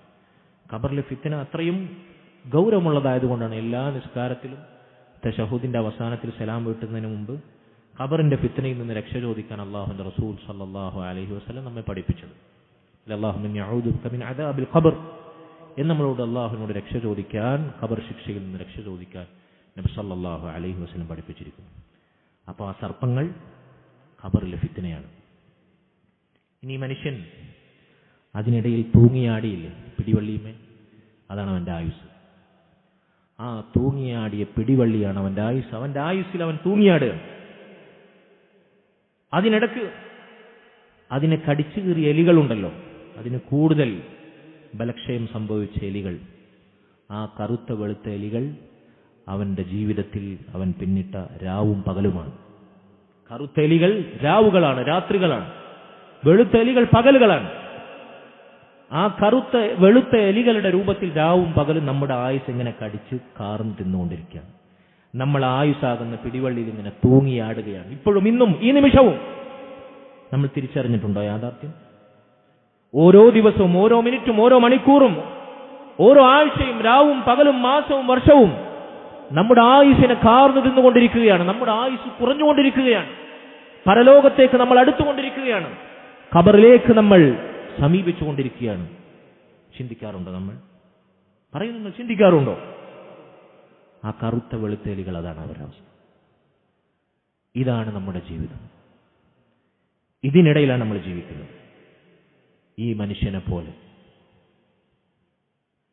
ഇതാണ് നമ്മുടെ ജീവിതത്തിന്റെ ഉപമയായി മുൻഗാമികൾ ചിലർ പറഞ്ഞ മഹത്തായ പാഠങ്ങൾ ഉൾക്കൊള്ളുന്ന കഥ. അതുകൊണ്ട് സഹോദരങ്ങളെ, ഇനി നമുക്ക് നമ്മുടെ വിഷയത്തിലേക്ക് വരാം. നമ്മുടെ മുൻഗാമികൾ ചിലർ ചോദിച്ച ചോദ്യങ്ങൾ നമ്മുടെ ജീവിതത്തെ ഇങ്ങനെ ഉപമിച്ച്, എപ്പോഴൊക്കെ നമുക്ക് അല്ലാഹുവിനെ മറക്കാൻ, പരലോകത്തെ മറക്കാൻ, സ്വർഗവും നരകവും ഓർക്കാതിരിക്കാൻ നമ്മുടെ കൂട്ടുകെട്ട്, നമ്മുടെ സ്മാർട്ട് ഫോൺ, നമ്മുടെ സോഷ്യൽ മീഡിയ ബന്ധങ്ങൾ, നമ്മൾ ചെയ്യുന്ന തിന്മകൾ, തോന്നിവാസങ്ങൾ, കാണാൻ പാടില്ലാത്ത കാഴ്ചകൾ, മ്യൂസിക് പോലെയുള്ള കേൾക്കാൻ പാടില്ലാത്ത പൈശാചികമായ ഗീതങ്ങൾ, എപ്പോഴൊക്കെ നമ്മുടെ ഈമാനിനെയും ഇസ്ലാമിനെയും കാർന്നു തിന്നുന്നുവോ അപ്പോഴൊക്കെ നമ്മുടെ ജീവിതം ഇങ്ങനെയാണ്. അല്ലാഹു സുബ്ഹാനഹു വ തആല പറഞ്ഞ നരകത്തിനു വേണ്ടി സൃഷ്ടിക്കപ്പെട്ട ചില ആളുകളുണ്ട്. മനുഷ്യരിലുണ്ട്, ജിന്നുകളിലുണ്ട്. നാൽക്കാലികളെപ്പോലും നാണിപ്പിക്കുന്നവർ, മൃഗങ്ങളെക്കാൾ അധപ്പതിച്ചവർ എന്ന് അല്ലാഹു പറഞ്ഞവർ. അവരെപ്പോലെ ആകേണ്ടവരല്ല നമ്മൾ. നമ്മൾ മുസ്ലിമീങ്ങളാണ്. നമ്മൾ അല്ലാഹുൽ ഈമാനുള്ളവരാണ്. നമ്മൾ പരലോകത്തിനു വേണ്ടി, സ്വർഗത്തിനു വേണ്ടി ജീവിക്കേണ്ടവരാണ്. മരിക്കാതെ എന്നും സുഖിക്കാൻ സാധിക്കുന്ന പരലോകത്തെ സ്വർഗത്തിനു വേണ്ടി പണിയെടുക്കുന്ന ബുദ്ധിയുള്ളവരാണ് നമ്മൾ. മരിക്കുന്ന നശിക്കുന്ന ദുനിയാവിന്റെ തൽപരമായ നേട്ടങ്ങൾക്കും സുഖങ്ങൾക്കും വേണ്ടി ജീവിതം തൊലച്ചു കളയുന്ന വിഡ്ഢികളല്ല നമ്മൾ, ബുദ്ധിയില്ലാത്തവരല്ല നമ്മൾ. അല്ലാഹു പറഞ്ഞു, വലഖദ് ദറഅനാ ലിജഹന്നമ കസീറൻ മിനൽ ജിന്നി വൽ ഇൻസ്, കസീറൻ മിനൽ ജിന്നി വൽ ഇൻസ്. മനുഷ്യരിൽ നിന്നും ജിന്നുകളിൽ നിന്നും നരകത്തിനു വേണ്ടി അല്ലാഹു സൃഷ്ടിച്ച ധാരാളം പടപ്പുകളുണ്ട്. ലഹും ഖുലൂബുൻ ലാ യഫ്ഖഹൂന ബിഹാ, അവർക്ക് ഹൃദയങ്ങളുണ്ട്, ചിന്തിക്കേണ്ടത് അവർ ചിന്തിക്കുന്നില്ല. ഹൃദയത്തിലെ ചിന്തകൾ മുഴുവൻ നശിക്കുന്ന ദുനിയാവിനെ പറ്റിയാണ്, ഇവിടുത്തെ കളിക്കാരെ പറ്റി, ഇവിടുത്തെ സെലിബ്രിറ്റികളെ പറ്റി, ഇവിടുത്തെ യൂട്യൂബേഴ്സിനെ പറ്റി, ഇവിടുത്തെ വ്ളോഗേഴ്സിനെ പറ്റി. അല്ലേ? ആരെപ്പോലെയാണ് നമ്മൾ ജീവിതം ആഗ്രഹിക്കുന്നത്? ഇവിടുത്തെ വലിയ സമ്പന്നരെ കണ്ട്, വലിയ കളിക്കാരെ കണ്ട്, വലിയ സെലിബ്രിറ്റികളെ കണ്ട്, സിനിമ ആർട്ടിസ്റ്റുകളെ കണ്ട് അവരെ പോലെ ജീവിക്കാനാണ് നമ്മൾ ശ്രമിക്കുന്നത്. അവർ എന്ത് കോലം കെട്ടിയാലും അതുപോലെ കോലം കെട്ടാൻ, അവർ മുടി മുറിച്ചതുപോലെ ഹെയർ സ്റ്റൈൽ ഒപ്പിക്കാൻ, അവർ ഡ്രസ് ചെയ്ത പോലെ നമ്മുടെ ഡ്രസ് കോഡ് അതുപോലെ പരിവർത്തിപ്പിക്കാൻ, അവരെന്ത് തോന്നിവാസം ചെയ്താലും അതുപോലെ അനുകരിക്കാൻ നമ്മൾ മുമ്പിലുണ്ടാകും. ചിന്തിക്കേണ്ടത് ചിന്തിക്കുന്നില്ല. എങ്ങനെ മുടി മുറിക്കണം? നമ്മുടെ റസൂൽ സല്ലല്ലാഹു അലൈഹി വസല്ലം നമ്മെ പഠിപ്പിച്ചു. എങ്ങനെ ഒരു മുസ്ലിം പുരുഷൻ വസ്ത്രം ധരിക്കണം? നെരിയാണിക്ക് താഴെയുള്ളവന്റെ വസ്ത്രം നരകത്തിലാണ്. മുസ്ലിം പുരുഷന്റെ ആണിന്റെ വസ്ത്രം നെരിയാണിക്ക് മുകളിൽ അവസാനിക്കണം. അത് വൃത്തിയാണ്. നെരിയാണിക്ക് താഴെ വസ്ത്രം ധരിച്ച് സകല മാലിന്യവും അഴുക്കും പുരളുക എന്ന് വൃത്തിയില്ലാത്ത അവസ്ഥയാണ്. മാത്രമല്ല അള്ളാഹുവിനെ അനുസരിക്കുന്ന തഖ്വയാണത്. ഉമർ ബിൻ ഖത്താബ് റളിയല്ലാഹു അൻഹു മരിച്ച കഥ നിങ്ങൾക്ക് അറിയുമോ? അദ്ദേഹം സുബ്ഹിക്ക് ഇമാമായി നിസ്കരിക്കുന്ന സമയത്ത് അദ്ദേഹത്തിന്റെ ശത്രു സമൂഹത്തിൽപ്പെട്ട അബൂ ലുഅ്ലുഅത്തുൽ മജൂസി എന്ന് പറയുന്ന ചങ്ങാതി ഇരുതല മൂർച്ചയുള്ള കടാരയുമായി കത്തിയുമായി ഇരുട്ടത്ത് ഒളിച്ചു നിന്നു. അദ്ദേഹം ഇമാമ നിൽക്കുന്ന വേളയിൽ അദ്ദേഹത്തെ ആഞ്ഞു കുത്തി. ആ കുത്തേറ്റിട്ടാണ് അദ്ദേഹം മരിക്കുന്നത്. അങ്ങനെ കുത്തേറ്റ് മരണത്തോട് മല്ലിട്ട് കിടക്കുന്ന സമയത്ത് ഉമർ ബിൻ ഖത്താബ് റളിയല്ലാഹു അൻഹുവിന് കൂടെയുള്ളവർ പാല് കൊടുത്തു, ഈത്തപ്പഴച്ചാറ് കൊടുത്തു. കഴിക്കുന്നതെല്ലാം അദ്ദേഹത്തിന്റെ മുറിവിലൂടെ ഈ കുത്തേറ്റ ഭാഗത്തുകൂടി പുറത്തു വരികയാണ്. മരണം ഉറപ്പിച്ചു നിൽക്കുന്ന സമയത്ത് ഒരു ചെറുപ്പക്കാരനായ കൂട്ടത്തിലെ യുവാവ് ഉമർ ബിൻ ഖത്താബ് റളിയല്ലാഹു അൻഹുവിനെ ആശ്വസിപ്പിക്കുകയാണ്. താങ്കൾ നീതിമാനായ ഭരണാധികാരിയായിരുന്നു, താങ്കൾക്ക് അല്ലാഹു ഷഹാദത്ത് വിധിച്ചിട്ടുണ്ടെങ്കിൽ ഇതാ താങ്കൾ അതിനർഹനാണ് എന്ന് അദ്ദേഹത്തിനെ ആശ്വസിപ്പിച്ച് അദ്ദേഹത്തിന് വേണ്ടി ദുആ ചെയ്ത ആ ചെറുപ്പക്കാരനെ നോക്കിയപ്പോൾ ആ ചെറുപ്പക്കാരൻ അത് പറഞ്ഞു പോയി. ആ ചെറുപ്പക്കാരന്റെ വസ്ത്രം നെരിയാണിക്ക് താഴെ വീണു പോയിട്ടുണ്ട്. ഉമർ ബിൻ ഖത്താബ് റളിയല്ലാഹു അൻഹു മരിക്കാൻ കിടക്കുന്ന നേരമാണ്. നിങ്ങൾ ആലോചിക്കണം. ആ ചെറുപ്പക്കാരനെ വിളിക്കാൻ പറഞ്ഞു, വിളിപ്പിച്ചു. അയാൾ തിരിച്ചു വന്നപ്പോൾ പറഞ്ഞു, യാ അഖി ഇർഫ സൗബക് അൻഖാ ലിഖൽബിക് അത്ഖാ ലിറബ്ബിക്, അൻഖാ ലിസൗബിക് അത്ഖാ ലിറബ്ബിക് ഔ കമാ ഖാല റളിയല്ലാഹു അൻഹു. അത് നിന്റെ വസ്ത്രം നീ കയറ്റി കൊടുക്കണം നെരിയാണിക്ക് മുകളിൽ. നിനക്ക് വൃത്തി നൽകുന്ന പാഠമാണത്. വൃത്തിയുടെ ഇസ്ലാമിന്റെ അധ്യാപനമാണ്. നിന്റെ റബ്ബിനെ സൂക്ഷിക്കുന്ന പാഠമാണത്. നെരിയാണിക്ക് മുകളിൽ വസ്ത്രം എടുക്കുക എന്നുള്ളത് വൃത്തിയാണ്. അതാണ് വൃത്തി. സകല അഴുക്കും ചപ്പും ചവറും നെരിയാണിക്ക് താഴെ വസ്ത്രം വലിച്ചഴിച്ചുകൊണ്ട് അതിൽ പുരട്ടുക എന്നുള്ളത് വൃത്തിയല്ല. അതുപോലെ തന്നെ റബ്ബിനെ പേടിക്കുന്ന അള്ളാഹുവിന്റെ റസൂലിന്റെ കൽപ്പന അനുസരിക്കുന്ന തഖ്വയാണ് പഠിപ്പിച്ചു കൊടുക്കുകയാണ്. എന്തുകൊണ്ടാണ് നമുക്കിത് സാധിക്കാത്തത്? മുസ്ലിം സ്ത്രീകൾ, പ്രായപൂർത്തിയായ പെൺമക്കൾ, അവരുടെ സൗന്ദര്യത്തിന്റെ ഏറ്റവും പ്രകടഭാവമായ മുഖം പോലും അന്യപുരുഷന്മാരുടെ മുമ്പിൽ വെളിവാക്കരുതെന്നാണ് ഇസ്ലാമിന്റെ ഭാഷ, ഇസ്ലാമിന്റെ പാഠം. സ്ത്രീകളുടെ മുഖം അന്യപുരുഷനെ ആകർഷിക്കുന്ന, അവർ ആസ്വദിക്കുന്ന അവരുടെ സൗന്ദര്യത്തിന്റെ ഏറ്റവും പ്രകടമായ ഭാവമാണ്. കണ്ണുകൾ കൊണ്ട് പുരുഷന്മാർ വ്യഭിചരിക്കാതിരിക്കാൻ അവരുടെ മുഖസൗന്ദര്യം പോലും പ്രായപൂർത്തിയായ സ്ത്രീകൾ മറച്ചു വെക്കണമെന്നാണ് ഇസ്ലാമിന്റെ പാഠം. സഹോദരങ്ങളെ, എന്തുകൊണ്ടാണ് ഇതൊന്നും നമുക്ക് സാധിക്കാത്തത്? നമ്മൾ ചിന്തിക്കേണ്ടത് ചിന്തിക്കുന്നില്ല. നമ്മൾ കേൾക്കുന്നത് ഇസ്ലാമിന്റെ ശത്രുക്കളുടെ സ്വഭാവവും സംസ്കാരവും പെരുമാറ്റവുമാണ്. സ്ത്രീകൾക്ക് എന്തുകൊണ്ടാണ് ദഹിക്കാത്തത്? അവർ കേൾക്കുന്നത് ഇസ്ലാമിനെതിരെ ശബ്ദിക്കുന്ന കേവലം മുസ്ലിം നാമധാരികളായിട്ടുള്ള അല്ലെങ്കിൽ എക്സ് മുസ്ലിംസ് എന്ന് പറയുന്ന ഫെമിനിസ്റ്റുകളുടെ മന്ത്രമാണ്. സോഷ്യൽ മീഡിയയിൽ തങ്ങളുടെ സൗന്ദര്യം അന്യരുടെ മുമ്പിൽ അഴിഞ്ഞാടുന്ന ആണും പെണ്ണും കെട്ട നപുംസകങ്ങളായ നരകത്തിനു വേണ്ടി പടക്കപ്പെട്ട സ്ത്രീകളുടെ ശബ്ദമാണ്. അഭിനേത്രികളാണ് അവരുടെ മാതൃകകൾ. മഹാന്മാരായ സ്വഹാബത്തിന്റെ ഭാര്യമാർ, അമ്പിയാക്കളുടെ ഭാര്യമാർ, അള്ളാഹുവിന്റെ റസൂലിന്റെ ഭാര്യമാർ, ഉമ്മഹാത്തുൽ മുഅ്മിനീൻ, സ്വർഗത്തിലെ മഹിളാരത്നങ്ങൾ, ഉന്നത വനിതകൾ, അവരുടെ പാഠങ്ങൾ കേൾക്കുന്നില്ല. ഫാത്തിമ റളിയല്ലാഹു അൻഹ പറഞ്ഞത് എന്താണെന്ന് അറിയുമോ? സ്വർഗത്തിലെ സ്ത്രീകളുടെ നേതാവായ നബി സല്ലല്ലാഹു അലൈഹി വസല്ലമയുടെ കരളിന്റെ കഷ്ണമെന്ന് അവിടുന്ന് വിശേഷിപ്പിച്ച അവിടുത്തെ പ്രിയ പുത്രി ഫാത്തിമ റളിയല്ലാഹു അൻഹയോട് ചോദിക്കുകയാണ്, റളിയല്ലാഹു അൻഹയോട്, ഏറ്റവും നല്ല സ്ത്രീകൾ ആരാണ്? ഏറ്റവും നല്ല പെൺമക്കൾ ആരാണ്? ഫാത്തിമ റളിയല്ലാഹു അൻഹ പറയാണ്, പുരുഷന്മാരെ കാണാത്ത പെണ്ണുങ്ങൾ, പുരുഷന്മാർ അന്യപുരുഷരെ കാണാത്ത, അന്യപുരുഷന്മാർ കണ്ടാസ്വദിക്കാത്ത സ്ത്രീകളാണ് ഏറ്റവും നല്ല സ്ത്രീകളെന്ന് സ്ത്രീകളുടെ സ്വർഗത്തിലെ സ്ത്രീകളുടെ നേതാവായ ഫാത്തിമ റളിയല്ലാഹു അൻഹ നമ്മെ കേൾപ്പിക്കുകയാണ്. ഇതുപോലെയുള്ള സ്ത്രീകളാകാൻ നമ്മൾ ആഗ്രഹിക്കാത്ത എന്തുകൊണ്ടാണ്? ലഹും ഖുലൂബുൻ ലാ യഫ്ഖഹൂന ബിഹാ, ഹൃദയങ്ങളുണ്ട്, ചിന്തിക്കേണ്ടത് ചിന്തിക്കുന്നില്ല. വലഹും ആദാനുൻ ലാ യസ്മഊന ബിഹാ, കാതുകളുണ്ട്, കേൾക്കേണ്ടത് കേൾക്കുന്നില്ല. ഖുർആൻ കേൾക്കുന്നില്ല, അല്ലാഹുവിന്റെ റസൂലിന്റെ ഹദീസിന്റെ പാഠങ്ങൾ കേൾക്കുന്നില്ല, നമ്മുടെ മുൻഗാമികളായ സ്വഹാബത്തിന്റെയും സലഫു സാലിഹ്യങ്ങളുടെയും ചരിത്രങ്ങൾ കേൾക്കുന്നില്ല. നമ്മൾ കേൾക്കുന്നത് എന്താണ്? സംഗീതമാണ്. നമ്മൾ കേൾക്കുന്നതാണ് എന്താണ്? സിനിമയുടെ അകമ്പടികളാണ്. നമ്മൾ കേൾക്കുന്നത് എന്താണ്? ഇവിടുത്തെ ദുനിയാവിന് വേണ്ടി ജീവിച്ച് ദുനിയാവിന് വേണ്ടി മരിക്കുന്ന സമ്പന്നരുടെയും കളിക്കാരുടെയും സെലിബ്രിറ്റികളുടെയും ഭൗതികതയുടെയും തോന്നിവാസങ്ങളുടെയും കഥകളാണ് നമ്മൾ കേൾക്കുന്നത്. വലഹും അഅ്യുനുൻ ലാ യുബ്സിറൂന ബിഹാ, അവർക്ക് കണ്ണുകളുണ്ട്, കാണേണ്ടത് അവർ കാണുന്നില്ല. എന്താണ് നമ്മളെ കാഴ്ചകൾ? ഹൃദയത്തെ മലീമസമാക്കുന്ന വൃത്തികേടുകൾ, തോന്നിവാസങ്ങൾ. ഞാൻ വിശദീകരിക്കാതെ തന്നെ നിങ്ങൾക്കറിയാം. ഈ സാധനം ഉണ്ടായാൽ മതി. സ്മാർട്ട് ഫോൺ ആധുനിക കാലഘട്ടത്തിലെ സകല മനുഷ്യരെയും, ചെറിയ കുട്ടികളെ വരെ എന്നല്ല, ചെറുപ്പക്കാരെയല്ല, യുവാക്കളെയല്ല, മുതിർന്ന ആളുകൾ വരെ നശിപ്പിക്കുന്ന, അവരുടെ ദീനും ദുനിയാവും നശിപ്പിക്കുന്ന കൊടും വൈറസാണിത്, ഈ സ്മാർട്ട് ഫോൺ. നമ്മുടെ വിരൽത്തുമ്പിൽ നിർബാധം ഒഴുകുന്ന ഇന്റർനെറ്റിൽ നമ്മൾ ആസ്വദിക്കുന്ന എന്തുമേതും നമ്മുടെ വിരൽത്തുമ്പിലെത്തുന്ന ഈ മഹാഫിത്നയുണ്ടല്ലോ, ഇതുകൊണ്ടുള്ള നഷ്ടം, ഏറ്റവും വലിയ നഷ്ടം മുസ്ലിം ഉമ്മത്തിനാണ്. കാരണം മറ്റവർക്ക് പരലോകത്തെക്കുറിച്ച് പറഞ്ഞിട്ട് കാര്യമില്ല. പരലോകത്തിൽ വിശ്വാസമില്ലാത്ത, അള്ളാഹുവിനെ ധിക്കരിക്കുന്ന, റസൂലിനെ അംഗീകരിക്കാത്ത കുഫാറുകളെ കുറിച്ച് പറഞ്ഞിട്ട് എന്ത് കാര്യം? അവരല്ലെങ്കിൽ തന്നെ ളലാലത്തിലാണ്. ഏറ്റവും വലിയ നഷ്ടം മുസ്ലിം ഉമ്മത്തിനാണ്. അള്ളാഹുവിലും റസൂലിലും പരലോകത്തിലും വിശ്വസിക്കുന്ന മുഅ്മിനീങ്ങൾ അവരുടെ ഈമാനും ഇസ്ലാമും നഷ്ടപ്പെടുന്ന രംഗമാണിത്. കണ്ണുണ്ട്, കാണേണ്ടത് കാണുന്നില്ല. അള്ളാഹു നരകത്തിന് വേണ്ടി സൃഷ്ടിച്ചു വെച്ച ആളുകളുടെ വിശേഷനാണ് ഈ പറയുന്നത്. കൽബുണ്ട്, ചിന്തിക്കേണ്ടത് ചിന്തിക്കുന്നില്ല. കാതുണ്ട്, കേൾക്കേണ്ടത് കേൾക്കുന്നില്ല. കണ്ണുണ്ട്, കാണേണ്ടത് കാണുന്നില്ല. എന്നിട്ട് അള്ളാഹു പറയണം, ഉലൈക കൽ അൻആം, അവരാരെ പോലെയാണ്? മൃഗങ്ങളെപ്പോലെയാണ് അവർ. നാൽക്കാലികളെപ്പോലെ, 4 കാലും പിന്നിൽ വാലുമുള്ള മൃഗങ്ങളെപ്പോലെയാണ് അവർ. അള്ളാഹു പറയണം. എന്നിട്ട് അള്ളാഹു തിരുത്തി, ബൽഹും അദൽ, അല്ല, മൃഗങ്ങളെക്കാൾ അധപ്പതിച്ചവരാണ് അവർ. കാരണം എന്താ? മൃഗങ്ങൾ അവരെന്തിനാണ് പടച്ചത്? ആ ലക്ഷ്യം അവർ നേടുന്നുണ്ട്, അല്ലേ? മൃഗങ്ങൾ അവരെന്തിനാണ് പടച്ചത്? അവരവരുടെ ഉടമകൾക്ക് വേണ്ടത് ചെയ്തു കൊടുക്കുന്നുണ്ട്. പാല് തരുന്ന പശു പാല് കൊടുക്കുന്നുണ്ട്, ഭാരം വഹിക്കുന്ന മൃഗങ്ങൾ ഭാരം വഹിക്കുന്നുണ്ട്. അവരവരെ സൃഷ്ടിക്കപ്പെട്ട ദൗത്യം അവർ നിർവഹിക്കുന്നുണ്ട്.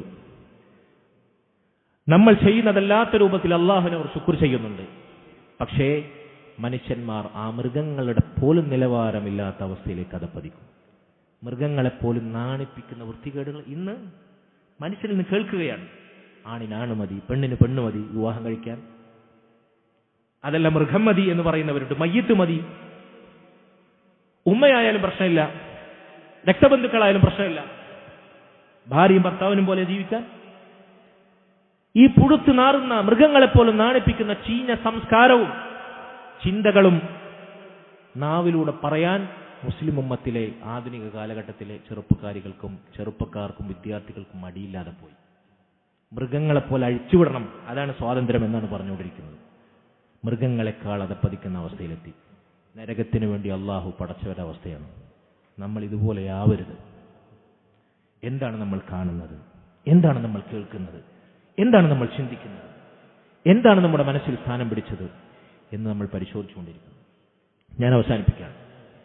നമ്മുടെ മുൻഗാമികളിൽപ്പെട്ട സലഫ് സ്വാലിഹ്യങ്ങളിൽപ്പെട്ട അള്ളാഹുവിന്റെ റസൂലിൽ നിന്ന് ദീൻ പഠിച്ച സ്വഹാബത്ത്, ആ സ്വഹാബത്തിൽ നിന്ന് ദീൻ പഠിച്ചവരാരാണ്? താബിഈങ്ങൾ. അവരിൽ നിന്ന് ദീൻ പഠിച്ചവരാരാണ്? താബിഉ താബിഈങ്ങൾ. ഇവരാണ് ഖുർആനും ഹദീസും അതാദ്യം കേട്ടവർ, അതനുസരിച്ച് പ്രവർത്തിച്ചവർ. ഖുർആനിന്റെയും സുന്നത്തിന്റെയും പ്രൈമറി ഓഡിയൻസ് ഇവരാണ്. അവർ മനസ്സിലാക്കിയതുപോലെ നമ്മൾ ദീൻ മനസ്സിലാക്കേണ്ടത്. അവർ ജീവിച്ചതുപോലെയാണ് നമ്മൾ ജീവിക്കേണ്ടത്. അവരെ പറ്റിയാണ് അള്ളാഹുവിൻ്റെ റസൂൽ ഉത്തമർ, ഏറ്റവും ശ്രേഷ്ഠർ എന്ന് വിശേഷിപ്പിച്ചത്. അവരിൽ രണ്ട് കൂട്ടുകാർ പരസ്പരം കണ്ടുമുട്ടിയാൽ, രണ്ട് സഹോദരങ്ങൾ പരസ്പരം കണ്ടുമുട്ടിയാൽ, നമ്മൾ കുറേ കാലങ്ങൾക്ക് ശേഷം കണ്ടുമുട്ടുമ്പോൾ, അതല്ല നമ്മുടെ ഡെയിലി ലൈഫിൽ തന്നെ നമ്മളെ ഫ്രണ്ട്സിനെ കണ്ടുമുട്ടുമ്പോൾ നമ്മൾ പലതും ചോദിക്കാറുണ്ട് അല്ലേ?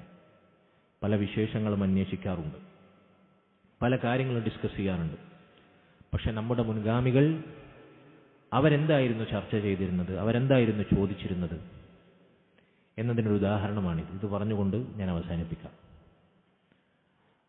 അവർ പരസ്പരം കണ്ടുമുട്ടിക്കഴിഞ്ഞാൽ തൻ്റെ സഹോദരനോട് ചോദിക്കുന്ന ഒന്നാമത്തെ ചോദ്യം, അവർ ചിലർ, എല്ലാവരും എന്നല്ല, അവർ ചിലർ, പലരും പല ചോദ്യങ്ങളും ഈ സമാനമായ നിങ്ങളിനി കേൾക്കാൻ പോകുന്ന രൂപത്തിൽ ചോദിക്കാറുണ്ട്. പക്ഷേ അതിൽ പ്രധാനപ്പെട്ട ചിലത് മാത്രമാണ് ഞാൻ നിങ്ങളോട് പറയുന്നത്. ഒന്നാമത്തെ ചോദ്യം, സഹോദര, നിന്റെ ഇപ്പോഴത്തെ അവസ്ഥയിൽ നീ മരിക്കാൻ ആഗ്രഹിക്കുന്നു. നമ്മൾ എന്തായിരിക്കും ചോദിക്കുക? എടാ, ഇന്നലത്തെ കളി എന്തായി? ആരാ ജയിച്ചു? അല്ലേ? നമുക്ക് പറയാനുള്ള കളിയെക്കുറിച്ചായിരിക്കും. അതല്ലെങ്കിൽ സോഷ്യൽ മീഡിയയിൽ വൈറലായ എന്തെങ്കിലും സംഭവത്തെക്കുറിച്ചായിരിക്കും. എന്നെക്കാൾ നിങ്ങൾക്കറിയാം, അതുകൊണ്ട് ഞാനത് പറയുന്നില്ല. നമ്മുടെ ചർച്ചകൾ എന്തായിരിക്കും? നിങ്ങളൊന്ന് ആലോചിച്ചാൽ മതി. നമ്മുടെ മുൻഗാമികൾ ജീവിച്ചിരിക്കവേ സ്വർഗത്തിലാണ് എന്ന് അള്ളാഹുവിന്റെ റസൂൽ സല്ലല്ലാഹു അലൈഹി വസല്ലമയുടെ നാവ് കൊണ്ട് അള്ളാഹു സർട്ടിഫിക്കേഷൻ നൽകിയവർ, അവർ ചോദിച്ചിരുന്ന ചോദ്യങ്ങൾ എന്താണ്? നീ ഈ അവസ്ഥയിൽ മരിക്കാൻ ആഗ്രഹിക്കുന്നുണ്ടോ? അപ്പോൾ അപ്പുറത്തുള്ള ആൾ പറയും, ഇല്ല, ഞാൻ ആഗ്രഹിക്കുന്നില്ല. ഫഹൽ അറൽത അലൈഹ തൗബതൻ മിൻ ഗൈരി തസ്വീഫ്. നീ മരിക്കാൻ ആഗ്രഹിക്കാത്തത് നിന്റെ ജീവിതത്തിൽ എന്തെങ്കിലും പിഴവുകൾ സംഭവിച്ചിട്ടുണ്ടായിരിക്കും, അതുകൊണ്ടായിരിക്കുമല്ലോ. നിന്റെ ജീവിതത്തിലെ കുറവുകൾ പരിഹരിക്കാൻ നീ അള്ളാഹുവിനോട് തൗബ ചെയ്തിട്ടുണ്ടോ? അള്ളാഹുവിനോട് ഏറ്റുപറഞ്ഞ് പൊറുക്കലിനെ ചോദിച്ച് നീ തൗബ ചെയ്തിട്ടുണ്ടോ മടിക്കാതെ? അപ്പോൾ അവർ പറയില്ല, ഇല്ല. അതവരെ വിനയമാണ്, അവർ തിന്മകൾ ചെയ്തിട്ടല്ല. മൂന്നാമതായി അദ്ദേഹം ചോദിക്കും, ഫഹൽ തഅലമു ദാറൻ തഅമലു ഫീഹാ ഗൈറ ഹാദി. എന്നാൽ ഈ ലോകമല്ലാതെ, ദുനിയാവല്ലാതെ നിനക്ക് നന്മകൾ ചെയ്യാൻ മറ്റൊരു ലോകമുണ്ട് എന്ന് നിനക്കറിയുമോ? അങ്ങനെ ലോകമുണ്ടോ? ഈ ദുനിയാവല്ലാതെ നിനക്ക് അധ്വാനിക്കാൻ, പണിയെടുക്കാൻ, പരലോകത്തേക്ക് വേണ്ടിയുള്ള നന്മകൾ സ്വരുക്കൂട്ടാൻ വേറൊരു ലോകമുണ്ടോ നിനക്ക്? അദ്ദേഹം പറയും, ഇല്ല, അതുമില്ല. നാലാമതായി ചോദിക്കും, അപ്പോ നീ അവസ്ഥയിൽ മരിക്കാൻ ആഗ്രഹിക്കുന്നില്ല, നിനക്ക് ധൈര്യമില്ല, കാരണം കുറവുകളുണ്ട്. ആ കുറവുകൾ പരിഹരിക്കാൻ നീ അള്ളാഹുവിനോട് തൗബയും ചെയ്തിട്ടില്ല. ഇനി അങ്ങനെ നീ പണിയെടുക്കാതെ, പരലോകത്തിന് വേണ്ടി അധ്വാനിക്കാതെ ഇവിടെ ജീവിച്ചാൽ മരിച്ചതിന് ശേഷം നിനക്ക് പണിയെടുക്കാൻ വേറൊരു ലോകവുമില്ല എന്ന് നിനക്ക് ഉറപ്പുണ്ട്. അങ്ങനെ നീ മരിച്ചു കഴിഞ്ഞാൽ, നീ മരിച്ചതിന് ശേഷം നിന്റെ ഒരു നഫ്സ് ഒരു തടി ഖബറിലും മറ്റൊരു നഫ്സ് ദുനിയാവിലും. മരിച്ച നിനക്ക് വേണ്ടി പണിയെടുക്കാൻ ദുനിയാവിൽ നിനക്ക് വേറൊരു നഫ്സ് ഉണ്ടാകുമോ? 2 തടി ഉണ്ടാവുമോ? ഇവിടെ ചില ആളുകൾ പറയുന്നുണ്ട്, CM അടവിന് 10 തടിയുണ്ട്, അല്ലെങ്കിൽ 1 തടിയുണ്ട്. ഒരു തടി ഇവിടെ നാട്ടിൽ നിസ്കരിക്കുന്നില്ലെങ്കിൽ നാട്ടിലെ പള്ളിയിലെ മുമ്പിൽ നിസ്കരിക്കാതെ ഇങ്ങനെ കറങ്ങി തിരിഞ്ഞ് നടക്കുന്നുണ്ടാവും. വേറെ തടി മക്കത്തായിരിക്കും പോലത്തെ. അങ്ങനത്തെ 2 തടിയുണ്ട് നമുക്ക്. ഒരു മനുഷ്യനുമില്ലല്ലോ, അമ്പിയാക്കൾക്കും മുസ്ലിങ്ങൾക്കും ഒരാൾക്കുമില്ല. അങ്ങനെ വിശ്വാസമൊന്നുമില്ല നമുക്ക്. അന്ധവിശ്വാസം ഉണ്ടോ? നമ്മൾ മരിച്ചു കഴിഞ്ഞാൽ നമ്മൾ ചെയ്യാത്ത അമലെടുക്കാൻ വേണ്ടി നമുക്ക് ദുനിയാവിൽ ബാക്കിയാവുന്ന മറ്റൊരു തടിയുണ്ടോ? ഇല്ലല്ലോ. ഒരു തടി മക്കത്തും പിന്നെ ഒരു തടി മുക്കത്തും, അങ്ങനെ ഉണ്ടോ? ഇല്ല. 2 തടിയില്ല. നമ്മൾ മരിച്ചു കഴിഞ്ഞാൽ നമുക്ക് വേണ്ടി പണിയെടുക്കാൻ വേറൊരു തടിയില്ല, വേറൊരു നഫ്സില്ല, ശരീരമില്ല. എന്നിട്ട് അദ്ദേഹം ചോദിക്കുകയാണ്, ഫമാ അഖാമ അലാ മാ അൻത അലൈഹി ആഖിൽ. എങ്കിൽ പിന്നെ സഹോദര, ബുദ്ധിയുണ്ടോ നിനക്ക്? ബുദ്ധിയുള്ള സഹോദര, നീ എന്താണ് അതിനുവേണ്ടി ഒരുക്കി വെച്ചത്? ഈ അവസ്ഥയിൽ നിന്നെ പെട്ടെന്ന് മരണം പിടികൂടിയാൽ നീ എന്താണ് അതിനുവേണ്ടി മുന്നൊരുക്കം നടത്തിയത് എന്ന് അദ്ദേഹം ചോദിക്കുകയാണ്. സഹോദരങ്ങൾ, ഈ ചോദ്യം നമ്മൾ എന്നും നമ്മളോട് ചോദിക്കണം. ഞാൻ അവസാനിപ്പിക്കുകയാണ്. എന്തൊക്കെയാണ് ഈ ചോദ്യങ്ങൾ? ഞാനും നിങ്ങളും, ഈ പറയുന്ന ഞാനും നിങ്ങൾ എന്നും നമ്മളോട് ചോദിക്കേണ്ട ചോദ്യങ്ങൾ. 1, ഇതാണ് നമ്മുടെ വിഷയത്തിന്റെ കാമ്പ, ആത്മവിചാരണയുടെ ചോദ്യങ്ങൾ. സ്വയം നമ്മെ സ്ക്രീൻ ചെയ്യുന്ന നമ്മുടെ തന്നെ ആത്മകഥങ്ങളായി നമ്മുടെ നെഞ്ചകത്ത് കുത്തിത്തറക്കേണ്ട ചോദ്യങ്ങൾ. ഒന്നാമത്തെ ചോദ്യം, ഈ അവസ്ഥയിൽ ഈ നിമിഷം മരിക്കാൻ നമുക്ക് പേടിയുണ്ടോ? നമ്മൾ നിർഭയത്വത്തിലാണോ? പേടിക്കാതെ മരിക്കണമെങ്കിൽ ഒരു തെറ്റും ചെയ്യാതെ നന്മകൾ കൊണ്ട് സമ്പന്നമാക്കിയ ജീവിതമാകണം. അപ്പോൾ ഏത് നിമിഷവും മലക്കുൽ മൗത്ത് വിളിച്ചാൽ റെഡിയായി നമുക്ക് ഒരുങ്ങി പോകാം. അങ്ങനെയാണ് നമ്മളെ അവസ്ഥ, എൻ്റെ നിങ്ങളുടെ അവസ്ഥ. ഈ അവസ്ഥയിൽ മരിക്കില്ല നമുക്ക് വല്ല ഉറപ്പുണ്ടോ? ഞാൻ 10 കൊല്ലം കഴിഞ്ഞിട്ടേ മരിക്കുള്ളൂ, 100 വയസ്സ് പൂർത്തിയായിട്ട് മരിക്കുള്ളൂ, സെഞ്ചുറി അടിച്ചിട്ട് മരിക്കുള്ളൂ ആയുസ്സിൽ എന്നാർക്കെങ്കിലും ഉറപ്പുണ്ടോ? ഒരുറപ്പില്ലല്ലോ. എത്ര ചെറിയ പ്രായക്കാരാണ് നിങ്ങളുടെയും എൻ്റെയും പ്രായത്തിലുള്ള എത്ര ചെറുപ്പക്കാരാണ്. നോക്കൂ, നിങ്ങൾ ഓരോ സദസ്സിലും, നാട്ടിലുള്ള ഏത് സദസ്സിലും നിങ്ങൾ എടുത്തു നോക്കൂ, പ്രായമേറിയ ആളുകൾ കുറവാണ്, അല്ലേ? വയസ്സായ ആളുകൾ കുറവാണ്. എന്തുകൊണ്ടാണ്? ചെറുപ്പത്തിലെ ആളുകൾ മരിക്കുന്നുണ്ടാണ്. ധാരാളം പ്രായം ജീവിക്കുന്ന ആളുകൾ കുറയുന്നത് കൊണ്ടാണ് സദസ്സുകളിൽ പ്രായമേറിയ ആളുകൾ കുറയുന്നത്. ചെറുപ്പത്തിലെ മരിക്കുന്ന അവസ്ഥ ഇന്ന് വർദ്ധിച്ചു വരികയാണ്. അതുകൊണ്ട് ഏത് നിമിഷവും മരിക്കും നമ്മൾ. എപ്പോൾ മരണമെത്തിയാലും പോകാൻ, യാത്രയാകാൻ നമ്മൾ സജ്ജരാണ്. ഒന്നാമത്തെ ചോദ്യം, എപ്പോഴും നമ്മൾ എന്നും ചോദിക്കേണ്ട ഒന്നാമത്തെ ചോദ്യം. 2, നമ്മുടെ വീഴ്ചകൾ, പാപങ്ങൾ, തിന്മകൾ കണ്ണുകൊണ്ടോ കാതുകൊണ്ടോ കൽബുകൊണ്ടോ ചിന്തകൾ കൊണ്ടോ നമ്മുടെ ജീവിതത്തിൽ സംഭവിച്ച തെറ്റുകൾക്ക് നമ്മൾ തൗബ ചെയ്തിട്ടുണ്ടോ? അള്ളാഹുവിനോട് ഏറ്റുപറഞ്ഞ് എങ്ങനെയാണ് തൗബ? ആ ചെയ്ത തെറ്റിന്റെ പേരിൽ കണ്ണുനീർ വാർത്ത് അള്ളാഹുവിനോട് ഖേദം പ്രകടിപ്പിച്ച് ചെയ്തു പോയല്ലോ എന്ന വീണ്ടും വിചാരത്തിൽ ഇനിയൊരിക്കലും ആ തെറ്റിലേക്ക് മടങ്ങുകയില്ല എന്ന് ഉറപ്പുവരുത്തി ദൃഢനിശ്ചയം ചെയ്ത തെറ്റുകളുടെ എന്തെങ്കിലും ബാക്കി, അതിന്റെ ആഫ്റ്റർ എഫക്ട്സ് എന്തെങ്കിലും ജീവിതത്തിൽ ഉണ്ടെങ്കിൽ അതൊക്കെ വേരോടെ പിഴുതെറിഞ്ഞ് നന്മയിലേക്ക് മുന്നേറുന്ന അവസ്ഥ നമുക്കുണ്ടോ? 2, മൂന്നാമത്തേത്, ഈ ലോകമല്ലാതെ മറ്റൊരു ലോകം നമുക്ക് നന്മകൾ ചെയ്യാൻ ഒരുങ്ങുമെന്ന് നമ്മൾ വിചാരിക്കുന്നുണ്ടോ? മൂന്നാമത്തെ ചോദ്യം. 4-മത്തെ ചോദ്യം, നമ്മൾ മരിച്ചു കഴിഞ്ഞാൽ നമ്മൾ വീഴ്ച വരുത്തിയ സൽക്കർമ്മങ്ങൾ വീണ്ടെടുക്കാൻ നമ്മുടെ മരിച്ച ശരീരത്തിന് പകരം മറ്റൊരു ശരീരം ദുനിയാവിൽ ബാക്കിയാകും? ഒരിക്കലുമില്ല. 5-മത്തെ ചോദ്യം, എങ്കിൽ ഈ അവസ്ഥയിൽ പൊടുന്നനെ നീ മരിച്ചാൽ നിന്റെ അവസ്ഥ എന്തായിരിക്കും?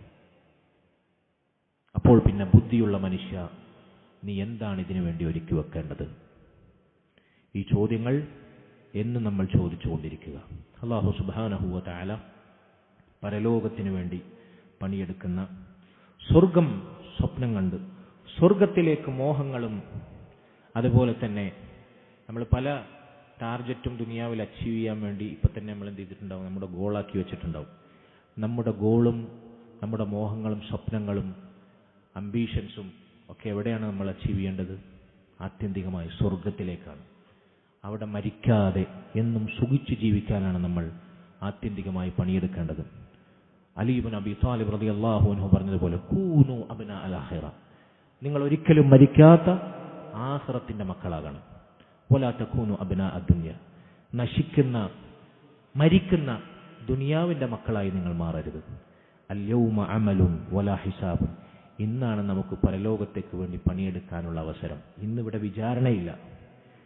ഗദൻ ഹിസാബുൻ വലാ അമലുൻ, നാളെ പരലോകത്ത് വിചാരണയാണ്. അവിടെ നമുക്ക് പണിയെടുക്കാൻ, സൽക്കർമ്മങ്ങൾ അനുഷ്ഠിക്കാൻ അവസരമില്ല. അല്ലാഹു സുബ്ഹാനഹു വ തആല ദുനിയാവിൽ പരലോകത്തിനു വേണ്ടി സ്വർഗം മോഹിച്ച് ജീവിച്ച് അധ്വാനിച്ച് പണിയെടുത്ത് കുടുംബത്തോടൊപ്പം വേണ്ടപ്പെട്ടവരോടൊപ്പം അള്ളാഹുവിന്റെ ദീൻ മുറുകെ പിടിച്ച് ജീവിച്ച് അഷ്ഹദു അല്ലാ ഇലാഹ ഇല്ലല്ലാഹു അഷ്ഹദു അന്ന മുഹമ്മദ റസൂലുള്ളാഹി എന്ന കലിമത്തു ഷഹാദ ഉരുവിട്ട് അള്ളാഹുവിനെ സ്വർഗത്തിൽ കണ്ടുമുട്ടുന്ന, കുടുംബത്തോടൊപ്പം നശിക്കാത്ത മരിക്കാത്ത സ്വർഗത്തിൽ എന്നും സുഖങ്ങൾ മാത്രം അനുഭവിച്ചുകൊണ്ട് ജീവിക്കാൻ നമുക്ക് തൗഫീഖ് നൽകുമാറാകട്ടെ. വസല്ലല്ലാഹു വസല്ലം വബാറക അലാ നബീന മുഹമ്മദ് വഅലാ ആലിഹി വസഹ്ബിഹി അജ്മഈൻ. സുബ്ഹാനകല്ലാഹുമ്മ വബിഹംദിക അഷ്ഹദു അൻ ലാ ഇലാഹ ഇല്ലാ അൻത അസ്തഗ്ഫിറുക വഅതൂബു ഇലൈക്. വസ്സലാമു അലൈക്കും വറഹ്മത്തുള്ളാഹി വബറകാതുഹു.